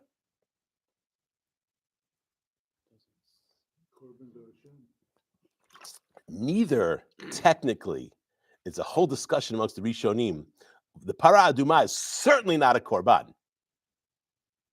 And the Sa'ir Azazel, many of the Rishonim hold, is also not a korban. Why not? They're both not burned in the temple. They're not put on the Mizbeach. A korban, the blood, first of all, in order to be a korban, there's shechita, kabbalat hadam, and then the dam goes on the Mizbeach, and then, depending on what the korban is, it goes on the fire in the Mizbeach. If a sacrifice doesn't do that, then it's not technically a korban. The Rambam, where does he put the laws of Para Aduma? He puts in the laws of Tahara, Taharat Met, Tumat Met, because he doesn't put it in the laws of Avodah. So it could be Where stored is anywhere. the Para Aduma brought? Outside Jerusalem. Outside Jerusalem or outside the walls? No, outside Jerusalem. It's on Har Hazetim. The burning of the Para Aduma. That's Jerusalem. Okay. Okay. That was not Jerusalem. When I say Jerusalem, I'm talking about The old city. the old city. Okay, but again, in the walls of the old city, it's outside the walls of the old city. Where is the Sa'il Azazel? Way near the Dead Sea. Exactly. Both of these are chutz. So there's parallels between the two of them. One is to achieve atonement, and one is to purify from dead. So they two different. Both of them are to achieve atonement. Why is there death? From Adam Rishon. En hanachash memit, elachet memit. Death happens because of sin. So everything death happens because of sin. But somebody accidentally ran into a field, touched a dead body. He's Tumat Met, right? Why is there the concept of a met? He died because of sin. There's a But concept. the person The who concept of a accidentally- met is derived from the sin of Adam Harishon. But the person They who's didn't Tumat follow Met that. did it by And accident. they're still related to each other. He And found that's why himself in they're an ohel. that's why they're outside. They're outside. There's parallels between the two of them. What is the Sa'ir La'azazel? What is that really? What does that do? First of all, it's a tremendous thing. The Rambam talks about it and says, do you realize what it is when we don't have the Sa'ir La'azazel? There are 4 categories of sin, right? There are, there is, one second. There's mitzvot aseh that do not carry with them a death penalty. Failure to do a mitzvot aseh without a death penalty. There's only 2 mitzvot aseh that carry with them a death penalty from Shemayim, Korban Pesach, and Milah. With the exception of those 2, all 246 other ones, if a person is over, that's category number 1. That's called kala. Kala. That's why the Gemara in Masechet Avodah Zarah says we're going to give the goyim mitzvah kala. What's mitzvah kala? Sukkah. Why is that mitzvah kala? Because it's a mitzvah aseh that if a person doesn't do it, it doesn't carry death penalty. The next level is mitzvot lo ta'aseh that do not have death penalty but carry with them corporal punishment or no corporal punishment. Any lo ta'aseh, eating chazir, lo ta'aseh, right? Or any lo ta'aseh. That's the second category. That's also called kala. Then he has 2 levels of chamurot. What are chamurot? 2 mitzvot aseh that have with them the death penalty, Korban Pesach and Brit Milah. Any mitzvot lo ta'aseh that carries with it a death penalty, either by the Bet Din or the Shamayim, and 1 that doesn't have death penalty attached with all, Shivwat Shav. That's the 3rd level. Those are called hamurot. And then the last level, the 4th one, there's only 1 avon in that category, and that's Hilul Hashem. That's in and of itself its own category. And the way a person gets teshuvah for each one of these 4 levels is different. The first one, he makes teshuvah. That day, he's forgiven, immediately done. The second level, he makes teshuvah on that day. It holds on until Yom Kippur. Once Yom Kippur comes and Yom Kippur is finished, then he's forgiven for that second level sin. The third level sin that we mentioned, the teshuvah, Yom Kippurim is holding, and he has to have chas v'shalom yisurim, painful suffering, in order to atone for the fact that he did it. And the last one, the person is not forgiven until he dies. That's what the Rambam had. He breaks up all the avonot, right? So, how did I get to that? What did I bring that up? 1 second. Sa'ir La'azazel. Oh, what's the Sa'ir La'azazel? What is it? Forgives for even if a person did not make teshuvah, Sa'ir La'azazel forgives all the Jewish people for the first 2 categories.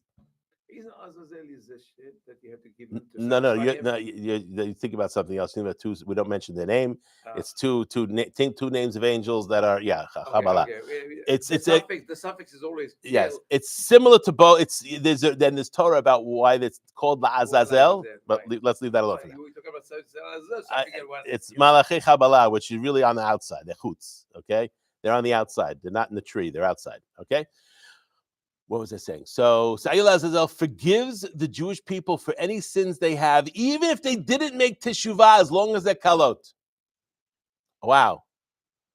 And we don't have that. The Rambam talks about that. Where does he talk about that? In the laws of Yom Kippur. The Sa'ir La'azazel. Now, what is the Sa'ir La'azazel? What is it? What's really going on? ECT. The Aftat Adonai Elohecha b'chol levavecha. What does it mean, levavecha? Doesn't. Very good. It doesn't say libecha. It says levavecha. What is levavecha? 2 hearts. Yes. What 2 hearts? I've done surgery. I've seen people on the inside. There's only 1 heart. What does it mean 2 hearts? Yetzer Tov, Yetzer Hara. Which means you have to love Hashem with the Yetzer Tov. And you have to love loving Hashem with the Yetzer Tov. That's a gimme. That's easy, right? How do you love Hashem with the Yetzer Hara? I'll show you how you love Hashem with the Yetzer Hara. You have a business, and the business is a little slow. No customers. What do? You open up a sefer, and you start learning Torah. Oh, yes, I come to say his business. That's okay. I don't want you to learn. This is called loving Hashem with the Yetzer Hara. What's another way? Okay, you have a shiur Torah. People should come just because it's shiur Torah.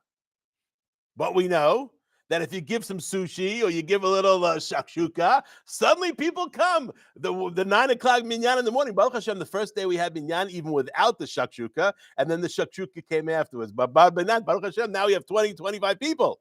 So there's no question about it. So we have to worship Hashem also with the Yetzer Hara, which means we have to give ourselves, we have to feed the body in order to give us a break so that we will be able to focus on the neshama. Connected to the Se'ilah. The Sa'ila Azazel is Kav Yachol for the Satan. We want you to leave us alone today. So we're going to take this, we're going to throw this at you over there. It blows up, all the pieces go all over the place. That's for you. This way you leave us alone. That's why the satanic gematria is how much? 64. 360. That's it. One Nine. day. 359, no? Satan. So which one is the one that comes up to 364? That's one day that he's not allowed to make a trade, Not like that is Yom Kippur. He's not allowed. I don't remember. I don't remember. Hasatan is 360. Very good. One day a year is not allowed. But what? He's not allowed. What do you mean he's not allowed? He's allowed. But why is he? What makes it difficult? Because we send him the Sa'ila Azazel. He's busy eating. We do the avodah. We read the avodah. Right? Un shalema parim sifatenu. How do you worship God with your heart? That's why. And what about the para aduma? Well, learning about anything is actually. What about the? It's not your heart. What's that? Technically, it's your brain that you worship Hashem. Okay, so from a figurative point of view, emotions and simcha, even though everything is in the brain, really, from a you look at the Pesukim, look at David HaMelech. He doesn't talk about the simcha of the brain. He talks about the simcha of the lev. Okay, it's just the way we understand that. Anyway, from a technical point of view, the brain does nothing either. It's all the neshama, right? Right, the brain. You have a brain without a neshama. What do you have? You have a met. There's no emotion there. Okay, at least not for the met themselves. What about the para aduma? The Satan doesn't want you to be able to correct the tumat met. What is tumat met? What does it do?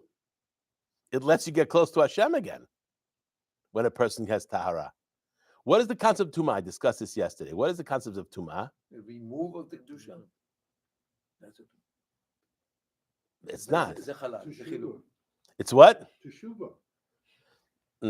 Not really. What is the concept of tumah and tahara? Tumah is a state of limbo in your relationship with God or your relationship with another human being, your wife. Okay? It doesn't allow you to fully connect if there's tumah there. It's a disruption in the communication, in the relationship. When a woman is nida, husband's not allowed to be with her. He's allowed to talk with her. He still has to cherish her, right? But they're not allowed to have relations or any intimacy. Why? Because she's nida, she's tame'ah, and therefore they cannot connect in that way. When a man is tameh, he's not allowed to go to the Bet HaMikdash. Why? Because he's going to connect to Hashem, and the tum'ah is a state of limbo in that connection. What is the tahara? It's a removal of the limbo, allowing there to be an intimate connection. One second. When did tum'ah first come to the world? With the sin. Adam HaRishon. When he made the chet. Of course. What did that do? That disrupted his relationship with God. That's why he was thrown out of the Garden of Eden, so he doesn't go to the Etz HaChaim. What's the problem? What's the problem if he eats from the Etz HaChaim? Nobody really explains this well.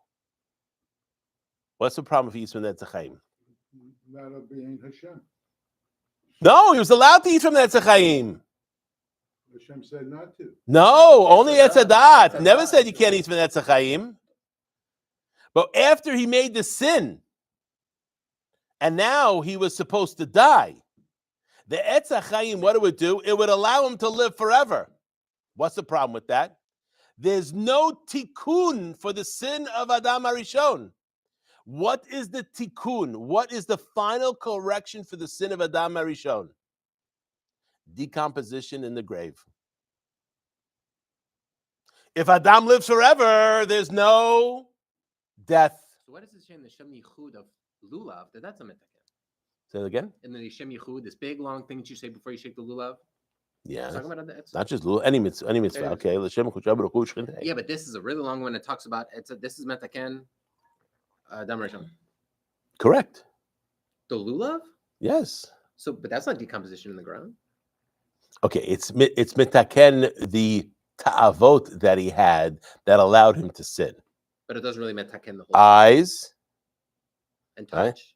touch. Okay. Everything besides smell. And that's why one is not allowed to smell an etrog for the 7 days of Sukkot. Every mitzvah is actually a song. Did you get that? You can have an extra. You're not allowed to smell your etrog for the 7 days of Sukkot. You're also not allowed to smell the hadassim either.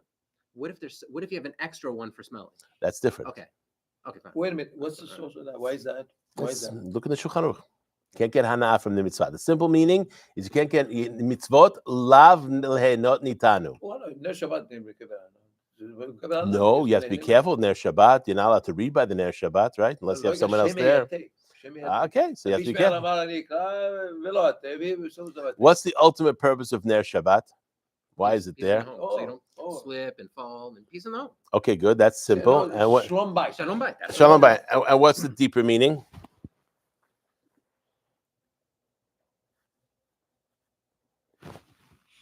She extinguished the light of Adam. Oh no. She has to fix that. When did she do it? Friday afternoon. So she lights the candles before Shabbat. Why? To be mitaken, the extinguishing of Adam Harishon's flame. Why does she also bake challah? Because Adam was like the challah of the world. Hashem took dirt from the four corners, put it together, and mixed it with water. Adam was like, after creating the world, he separated the challah from the world. What was the challah of the world? Adam. She destroyed the challah of the world, so therefore she has to make challah. So we see there's all these tikkun, again, from the simple meaning is what you said, shalom bayit, 100%. But the deeper meaning is the tikkun of the sin of Adam Harishon. Her tikkun of Adam Harishon. And Nida? Well, Going into the Mishnah of the Medlikin. right, so Nida, what's the problem with Nida? What is she? She's able. When did she become Nida the first time? The first time she sees the drop of blood? After the sin, because he didn't have. Only after the Be'etzev Tel Dibanim. Which means, when did she become Nida the first time? After she ate from the tree. And there's a whole discussion of when Cain and Hevel were born, by the way. Some say they were born before the sin of Adam Harishon. Because it says they went onto the bed as two, and they come off the bed as four. There was no gestation period. No. So it's like instant babies. Correct. I don't know how it's going to be in the Tchiat HaMetim, but presumably it's going to be similar to like it was before the sin of Adam Harishon. It's only with the sin of Adam Harishon is there gestation and pregnancy. What are obstetricians going to do? They're going to be out of a job. All the doctors are going to have a job. Oh, because there's not going to be, you're people going to be teachers, guys. We know, but the doctors aren't right. What are the doctor's going to do? I have a heart attack. No, you don't. Everything's fine. Go learn some. Right? And Rava Tabachi B'Shutofo Shel Amalek. They have godly. So what is it? Hatov. What is Hatov? Tov Shibarofim Lagenam. What does that mean? How do we understand that? Really, the Rambam was a doctor. He didn't study that Mishnah. The Ramban was a doctor. They think they're the one who did. That's it. From the Tov. They think they're the one who's Merapeh. They don't say, What's the gematria of Tov? Tov 17, which means there are 18 brachot in the Shemona Esrei. There are 18 brachot. There are 18 brachot in the Shemona Esrei, and there's one the doctor doesn't say. Which one? Refa'enu. No, that's me. Okay, Gehenam for you.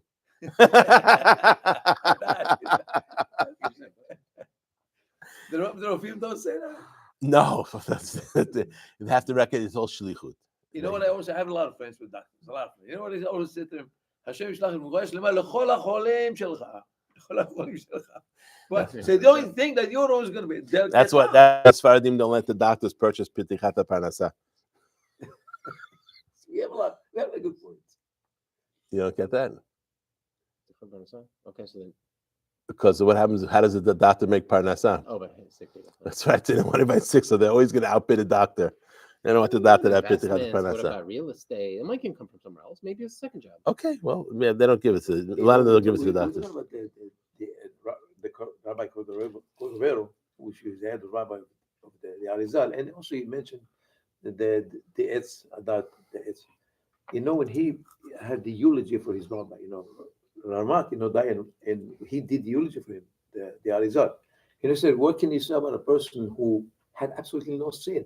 You cannot hang his death on anything except betalit אותו העץ." מה זה בטלית אותו העץ? והכי ימצא באדם, איש משפט חטא מוות, והוא מת. והוא מת וטלית אותו על העץ. Immediately after בטלית אותו על העץ. The Arizal says, if you look at Rabbi Cordovero, he said you had to go right back to the Etz, all the way to the Etz Adat. Beautiful. He would not be there. וטלית אותו על העץ. He's learning out the Gemara and Masechet Brachot, but in a different way. Very nice. That's the Arizal. Et Yoshel Nachash. Right? That's what that was by Rabbi Hanir Mendoza over there, no? With the Arod. Or really the proper pronunciation is probably not Arod, it's probably Aravad. Arvad, yeah. But well, actually, Arvad is not really a snake. It's not. It's a combination of He something. didn't die. What there was a snake. It was some kind of a tree. No, He put his. They showed me. They came because it was killing a lot of people. Right. So they said, "Show me where his hole is." He showed him his hole. He stuck his heel. This whatever it is, it came out. The Arvad bit him, and the Arvad died. And then he said, right? Why his heel? No, come on, do better. No, come on, no, let's do something else. All good. There's another one. Who yishufecha rosh ve'ata teshufenu akev. So it has to be a nachash because he's the one who does the akev. Well, again, that's why Rabbi Chaim ben Dosa says en hanachash memit alechem. Yes, but the question is the arvad. What is it? It's a very interesting, whatever that creature is. Last time I saw you in Itzik's house, remember? Yes. And I said to you, give me the thing when you give the classes. Maybe I'll join. Look at this. Hashem just Baruch that I Hashem. have a job project and I'm here participating. Every Sunday, 10:30, Veza. We have a 9 o'clock tefillah. We have 10 o'clock shakshuka and 10:30. I never in the nest. All right, so come back at 10:30. They said something about shakshuka. Said, why do do it for the people in the nest? We don't deserve shakshuka. What is this? We get punished. We need help. The Atzlanim need help. All right, let's just finish this and we'll stop over. Okay. Okay. So continue over here. So Malachim was said that. Sorry. Why the heel? The pasuk. What did Hashem say to Adam? Ata teshufecha hu yishufecha rosh ve'ata teshufenu akev. No, ata teshufenu rosh hu yishufecha akev. That's it, right? He's going to bite you on the heel, and you're going to step on his head, and he's going to bite you on the heel, right? That's what it says in Breshit. Yes. So what does he do? It's really not the snake; it's the sin. So since Rabbi Hanun had no sin, he stuck his heel, and they go bite my heel. Nothing happens, right? It's only when a person has the et yoshel nachash, which is the sin, that's what brings the death. But then the conclusion of that Talmud, because the Gemara is over there disgusting, is why is it that they mentions if right? So then it says that it brings 4 people who had no sin: Amram, Yishai, Binyamin, and Kilav ben David. They had no sin. The Gemara says they had no sin. So why they die? Et Yoshel Nachash, and that's where the Arizal got the drasha, even though he brought it up in a much better way. The Talito al Toal. It's very nice. Did they die? Or why did they die? They die because of the sin of Adam Harishon. Death is not a punishment. Death had to come to the world. Yes. Let's do this again. They did not sin, but they had to go because death is not a punishment. Is it a punishment for sinners? No. Death is not a punishment. Why is death not a punishment? Because it's the only way to the resurrection. So if that's not, and that's why they die. Because they want to. Because you can also have sin and die, right? But death doesn't have to be a punishment. So even a person who's completely righteous, 100%, has no sin, still has to die. Why? not because the body decays and all that nonsense. The body decays because of the decree from the Shamayim, because the only tikkun, the only way is the kever. Is decomposition in the kever. So the answer is because of what was. Isn't it interesting that the word kever is also used for the womb in Talmudic literature? In Talmudic literature, in the Gemara, the word kever also means womb. I didn't see that. Masechet Nida. Hamakom. Very nice, but Haulam. you don't trust me? I'll show you inside. Okay? Why is the kever? Why is the womb called a kever? From there they come out. It's closed. The womb brings life. The kever brings life. It's healthy. Exactly. Without the kever, there's no tchiyat hametim, and that's why there's a big discussion. What happens to the people who are alive in the time of the techiyah? They need to be dead to go back. They have to die. Die to go back. According to Ramchal, they die and then they wake up right away. The difference between now and then is that we have a time between death and resurrection. They have no time between death and resurrection, but death is still a necessary piece. There's also it's called Ani Nechshav Kemet. Nechshav kemet.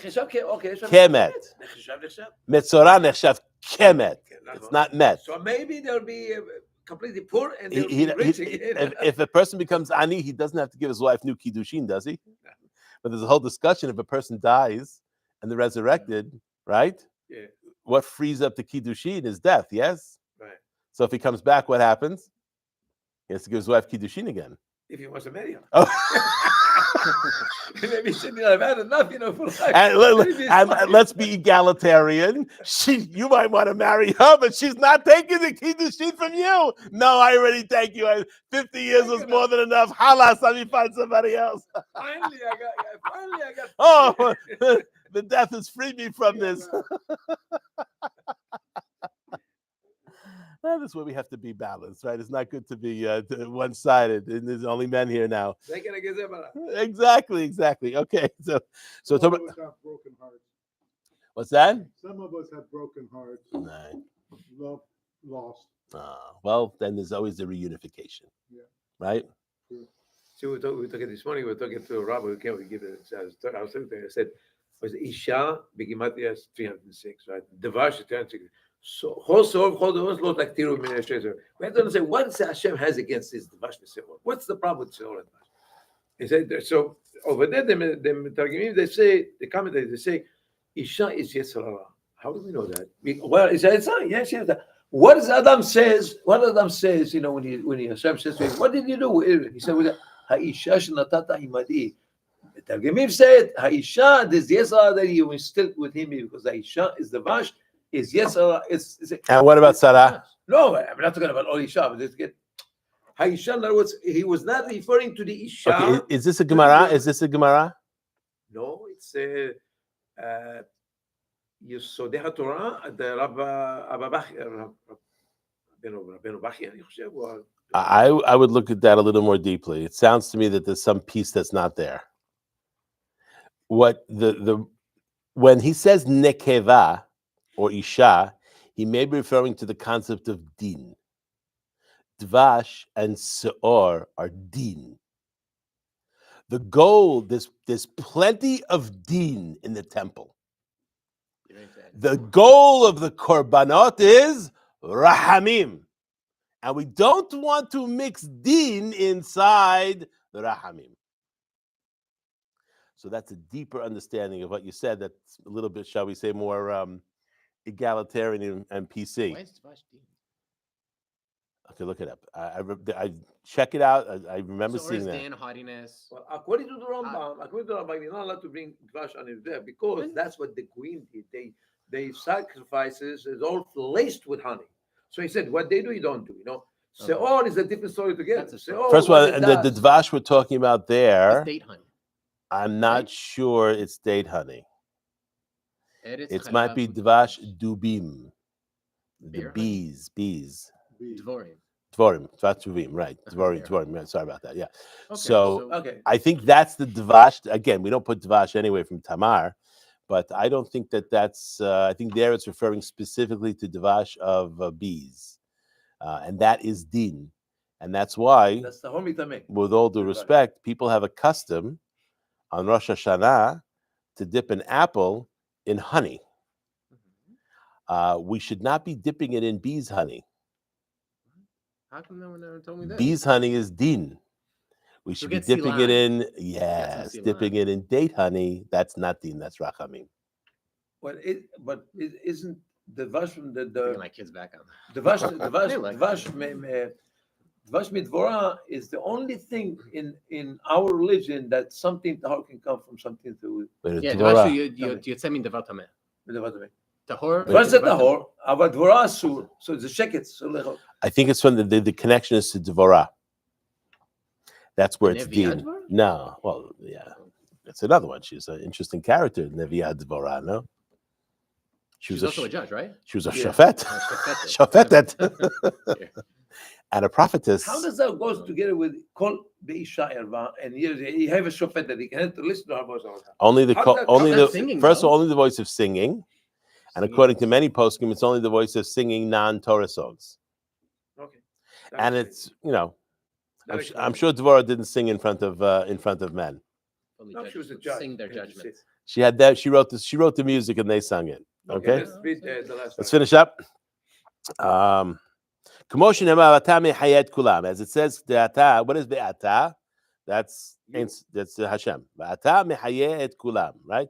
Shelo rak shehu hiva otam v'him tziam. It's not only that Hashem, the Ein Sof, hiva otam. What is hiva otam? Gave them existence, right? Right? V'him tziam yesh me'ayin, and created them, made them from yesh me'ayin, something from nothing. Elagam kulam mekabeli mimenu v'shoavim mimenu chiyutam. They continue to receive their sustenance after they are created. V'hu mamtziam umehavam bechol et v'chol rega v'chol sha'ah. And Hashem is giving them sustenance and existence every minute of every day. Shneim k'mo shekatuv, hamhadesh b'chol yom tamid ma'aseh bereshit. What does that mean? Hamhadesh, he renews b'chol yom, every day, tamid, all day, every day, all day, ma'aseh bereshit. So the world was initially created 5,784 years ago, but its continuing sustenance is dependent on the Ratzon of Hashem. If that Ratzon of Hashem is removed, the existence stops. This table is, one second, this table is holding up all this stuff. If the Ratzon of Hashem was for this table not to exist, it would cease to exist and everything would fall to the floor. So that means all that we have, all reality, all existence is dependent all the time on Hashem. Good. Now let's understand that. I said before that the best way a person can have no doubt of the existence and involvement of God in the world is by studying the Sod. Think about what we just said. This table is here. You know why this table is here?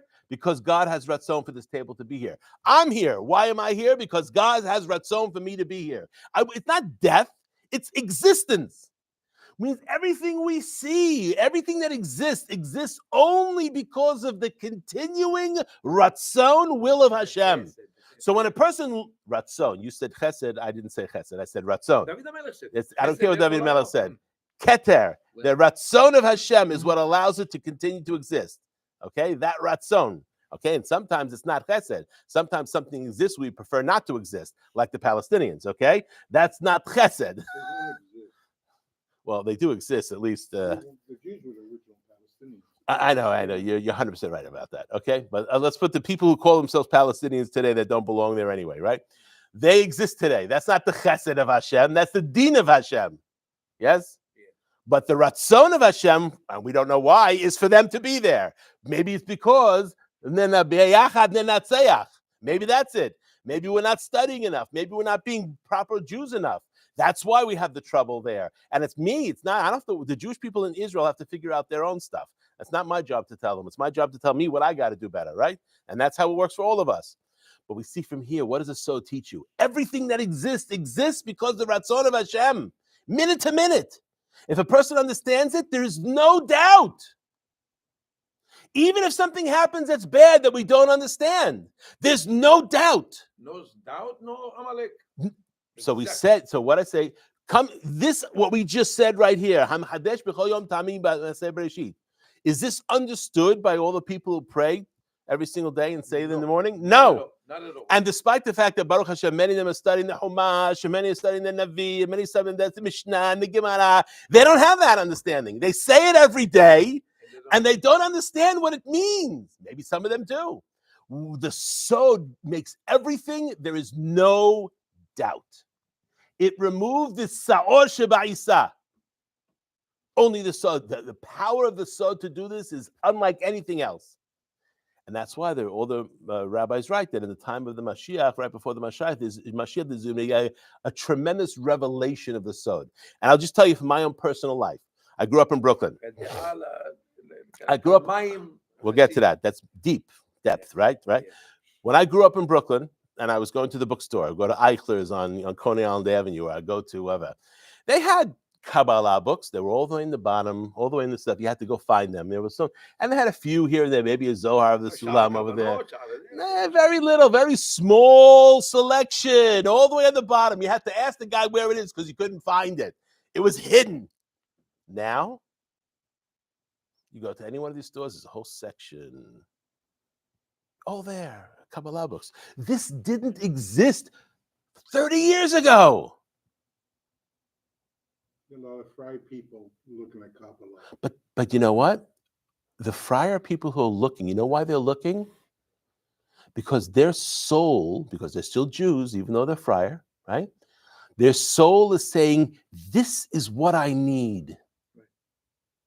And we don't do a good enough job because we're afraid of Malek Kreso, okay?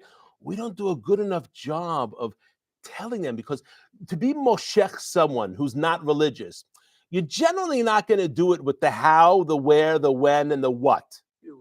You're only going to do it with the why. When you have somebody not religious and they say, why should I be Shomer Shabbat? What do you do with that? Because God said so? You lost them. If it was because God said so, what would happen? They would have been doing it already. So we need to have the why.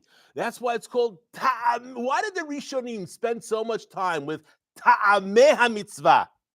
What does the word ta'am in Hebrew mean? Taste. The taste of the mitzvah. You can eat all day long, and you can sustain yourself with things that have no ta'am. You won't like it. It's not delicious eating. You won't eat delicious, but it's okay. You can live. But the ta'am, Hashem gave us the ability of ta'am. The apple tastes different from the watermelon. The watermelon tastes different from the cantaloupe. It's ta'am. This is what we enjoy in life, the ta'am.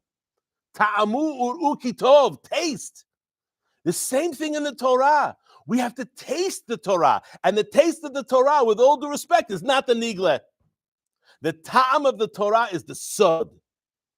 And ta'ameh mitzvot, all the rabbis, they would start off by saying, I know we're not allowed to give reasons for the mitzvot, but I'm going to give them anyway, and it's not the only reason, and I might be wrong. They did the qualifying statement, and then boom, ta'ameh mitzvot. Why? Sefer Chinuch, what made that book so amazing? A father wrote it for his son anonymously. We think it's Aaron and Levi. What did he do in that book? He gave ta'am. He gave the reason for the mitzvah, at least according to his shikul dad. And it's not based on the sod. This is the mistake we make. We don't. And again, for a long time, yeah, you're right, 100%. There was a lot of fear that people are going to misunderstand it and all that kind of stuff. The bus is coming to the last stop. We're a couple of stops away from the last stop. We need to get as many Jewish people on the bus as possible. And whatever it takes to get them on the bus, we got to get them on the bus. I'm not saying goyim. That's different. That's a whole separate thing. Okay, people who teach Kabbalah to goyim, that's not. I think that's a perversion of what Rav Ashlag said. That's my opinion. Okay, That's not. If you can't teach Torah, you can't teach Gemara to Goyim. How can you teach them Kabbalah? I mean, it's crazy, okay? And Sheva Mitzvot B'nai Noach doesn't require the knowledge of the Kabbalah. So no, okay? But we don't teach it. First of all, we don't teach it to ourselves. We're afraid to learn it. And listen, unfortunately, there are some people who are not worthy to learn it. That's another thing. Sod Adonai Lire'av. The necessary ingredient for the sod is Yirat Shamayim. And how does one develop their Yirat Shamayim? Through the sod. So it's a galgal, it's a circle. By studying the sod more, you increase Yirat Shamayim. Increasing Yirat Shamayim, you want to study more of the sod. That doesn't mean you shouldn't study the Nigla. You have to know halachot, you have to know Mishnah, you have to know Gemara. I'm not saying that. But there are some people, the Torah, Baruch Hashem, is very wide. There's a lot of space in the Torah. Yes? There are some people that love to learn Chumash. You tell them they have to sit for shiur of Daf Yomi. They don't want to. It's not what turns them on. What turns them on is the Chumash. Some people, what turns them on is the Navi. Some people love to study Mishnah. They just want to study the Mishnah. Again, every Jew has to know the halakha. There's no question about that, right? And ideally, you should know the halakha based on all the post-scheme and all that kind of stuff, 100%. But the ta'am, we eat foods that we like. We shouldn't. This is not the marketing of the Torah. The marketing of the Torah should be like this. It's very wide. There's people like to study Midrashim. Nothing wrong with studying Midrashim. It shouldn't be all you study, but there's nothing wrong with studying Midrashim. Why is it that Shabbat HaGadol Drasha? What is the halacha? What's the goal of the Shabbat HaGadol? There's 2 times a year. What we do the rest of the year when we have a drasha and shul, I'm not sure that's Yesodo. I mean, it's beautiful with teaching Torah. I'm not sure the source is a Jewish source for that. The only Jewish source for a drasha in the shul is Shabbat HaGadol and Shabbat Shuvah, when everybody would come and hear the drasha from the rabbi of the community. Yes? Why is that? The goal of the Shabbat Gadol drasha is to teach halakha, because there's something you can't eat for the next 7 days that if you eat it, you're chayav karet, and all year long you eat it just fine. On Shabbat Shuvah, you eat and drink all year long. There's nothing wrong with it. On Kippur, if you eat and drink, chayav karet. So because of the seriousness of the karet for something that we're doing regularly, the halakha is you have to give a drasha. And the goal of the drasha is to give over the halachot, briefly, the halachot of what's dangerous on Kippur and what's dangerous on Pesach. But how do you do that? You have to mix it in with Agadah. Why do you have to mix it in Agadah? Because you're not going to get everybody interested just based on the dry halakha. You have to know to mix in the Agadah, mix in the story. You have to mix in the sod. And that's what makes effective. That's when people will listen, because the neshama inside knows when it's hearing sod. Some people have turned it off so bad that they just run away and they're afraid. But even people who are not from, they can appreciate sod. I'm not suggesting they should go learn it on their own. They should learn it from someone who studies and who knows how to teach it, because it's very dangerous.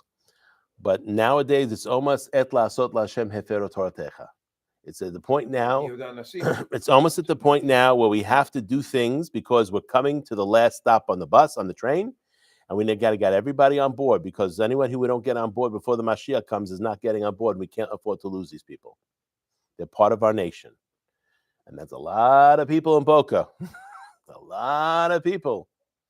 We have to work much harder to make it more inclusive, make people comfortable to come to shul, come to shiur Torah, to come to hear what we have to say, and to do what we can.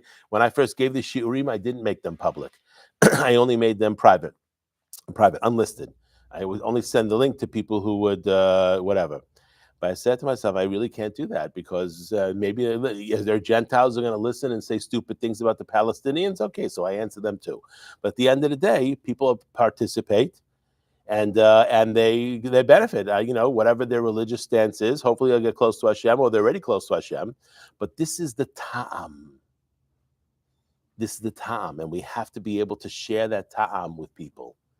And that's why it's so important to study the Sod. And this book here specifically, called Shaare Orah. It was one of the two that were permitted by the Arizal of the Rishonim to study. And this book basically helps prayer and learning of the Tanakh, because it teaches you each one of the words in the Tanakh is not necessarily what it seems. There's a simple pishat, but then there's a sod. And according to the Gaon of Vilna, the only way to understand the pshat is by the sod. If you don't know the sod, You do it like 9 over the 9 shar there are 10 sharim. 10 sharim. We're in the second I one. have few in the house. We're in the second shar. The first shar took me 53 classes to get through. There's a wonderful perush on the bottom where he brings all kinds of other svarim and explains what the rabbi is talking about here. It's amazing. He later is the one who said, you know, the ishtamesh b'tagah halav. Yes. That's if you take the sword and you like, what's his name? What he did, you know that. Tagah halaf, one can understand that as a person who has physical benefit from his Torah teaching. That's not a popular perush of that. The crown. That's what the Tagah is the crown. He uses the crown. What does that mean? He uses the crown. The crown is the sword. The sword is the sword. No, the entire Torah is the Keter Torah. Right. He uses the crown for physical benefit. Yes. No, that's so to. they already said it. Okay, but it's a different word. He uses the crown to make money. I'm gonna give you a bracha, but you're gonna give me $1,000. Got it? That's if I'm a fellow Jew and I love you as a fellow Jew, okay, I should be giving you a bracha just because I love you, right? And if you give me a gift, you know what I should say? Sone matanot. Yeah, a gift should be modest gift, not a whatever. And unfortunately, that ishtamesh b'taga, the crown, is not uncommon in the people who are, some people who go out there as people who give brachot and charge a lot of money. It's one thing to give a donation to a rabbi who's coming here and he gives you a bracha and you give a donation to his yeshiva. That's not what I'm talking about. They're faking people like that. Right, but there are fakers, and those fakers are the ones that ishtamesh b'tagar. But we can also learn that out in another way. We gotta be careful what I say publicly. Torah shebichtav, you're permitted to take schar for teaching. Permitted, not required. Torah shebichtav al peh, it's asur to take schar for teaching.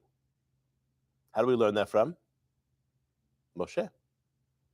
The Gemara says Moshe Rabbeinu learned Torah from Hashem. Yes, and how much did Hashem charge him to teach him Torah shebichtav peh? 0. Just like I taught you, Moshe Rabbeinu, just like I learned for chinam and I taught you for free, you have to teach for free. So Torah shebichtav peh is only supposed to be taught free, chinam. Now, if you teach it for free, there's 2 conclusions a person can draw. It's either worthless or priceless. If it's priceless, you're insulting somebody by giving them money for it. You're insulting what I'm teaching. If you're going to give me money for that, that's insulting. Now, there's all kinds of the Rambam, and the Rambam is the strongest, even though nobody likes what he says, especially nowadays, given what's going on in Israel, even more so. The Rambam says a person who takes money from the tzedakah because he's learning to learn, his Torah, sofo, batel, umhalel et Hashem. Very, very strong. Obviously, a lot of the modern poskim say, how do they come? They come to et lasot laHashem. Now it's a time to do. If we don't have money for these kind of things, we're not going to have yeshivot. I'm not going to say anything against what the poskim say. That's what they say, and that's fine. But the concept of teaching Torah be'al peh is supposed to be for free. And Torah shebichtav, you are permitted to take money, but you don't have to. There's a story about Rabbi Akiva. They say, Rabbi Akiva said, ואהבת לרעך כמוך, זהו כלל גדול בתורה. אבל במקום אחר מצינו, בבאבטרה, שניים שהיו הולכים בדרך והיה מים רק לאחד. קיטון מים. מה אומר שם רבי עקיבא? אומר, לא, חייך קודם לחייו לך. Because it says, וחי אחיך עמך. Yes, but how do you, reconcile the fact that he said something over there. זהו כלל גדול בתורה, but over here he said, חייך קודם לחברך. Okay, ve'afta recha Oh, kamocha you- doesn't mean you love your friend more than you love yourself. No, here's the answer to that. He said, זהו כלל גדול בתורה. In other words, if I come to Rabbi over there and say, Rabbeinu, teach me Torah. Because I can't. I can teach 1,000 people right now in one day. He can't say that. If he came and asked me Torah, he has to stop it because זהו כלל גדול only about Torah. Kamocha. He said he will be on your level with Torah only. Right. Not when it comes to Mayim. If you're Mayim, you have to live your life for the good. Okay, but kamocha could also mean what? How's that going? Kamocha. That kamocha means what? That I don't have to love my friend more than I love myself. I have to love my friend as I love myself. So now that we're equal, How do you show the wall? it's my water. I'm you and you're-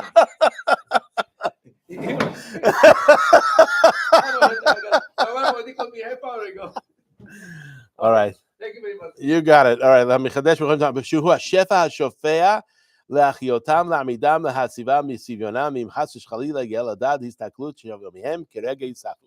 So that's what he just said, that if the shefa of Hashem stops for one moment, what happens? Immediately, everything disappears. And that's, if a person looks at the world in that kind of way, there is no doubt that God exists.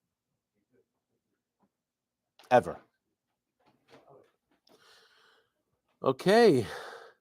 Baruch Adonai Leolam, amen ve'amen. Black hole. You get sucked into a black hole.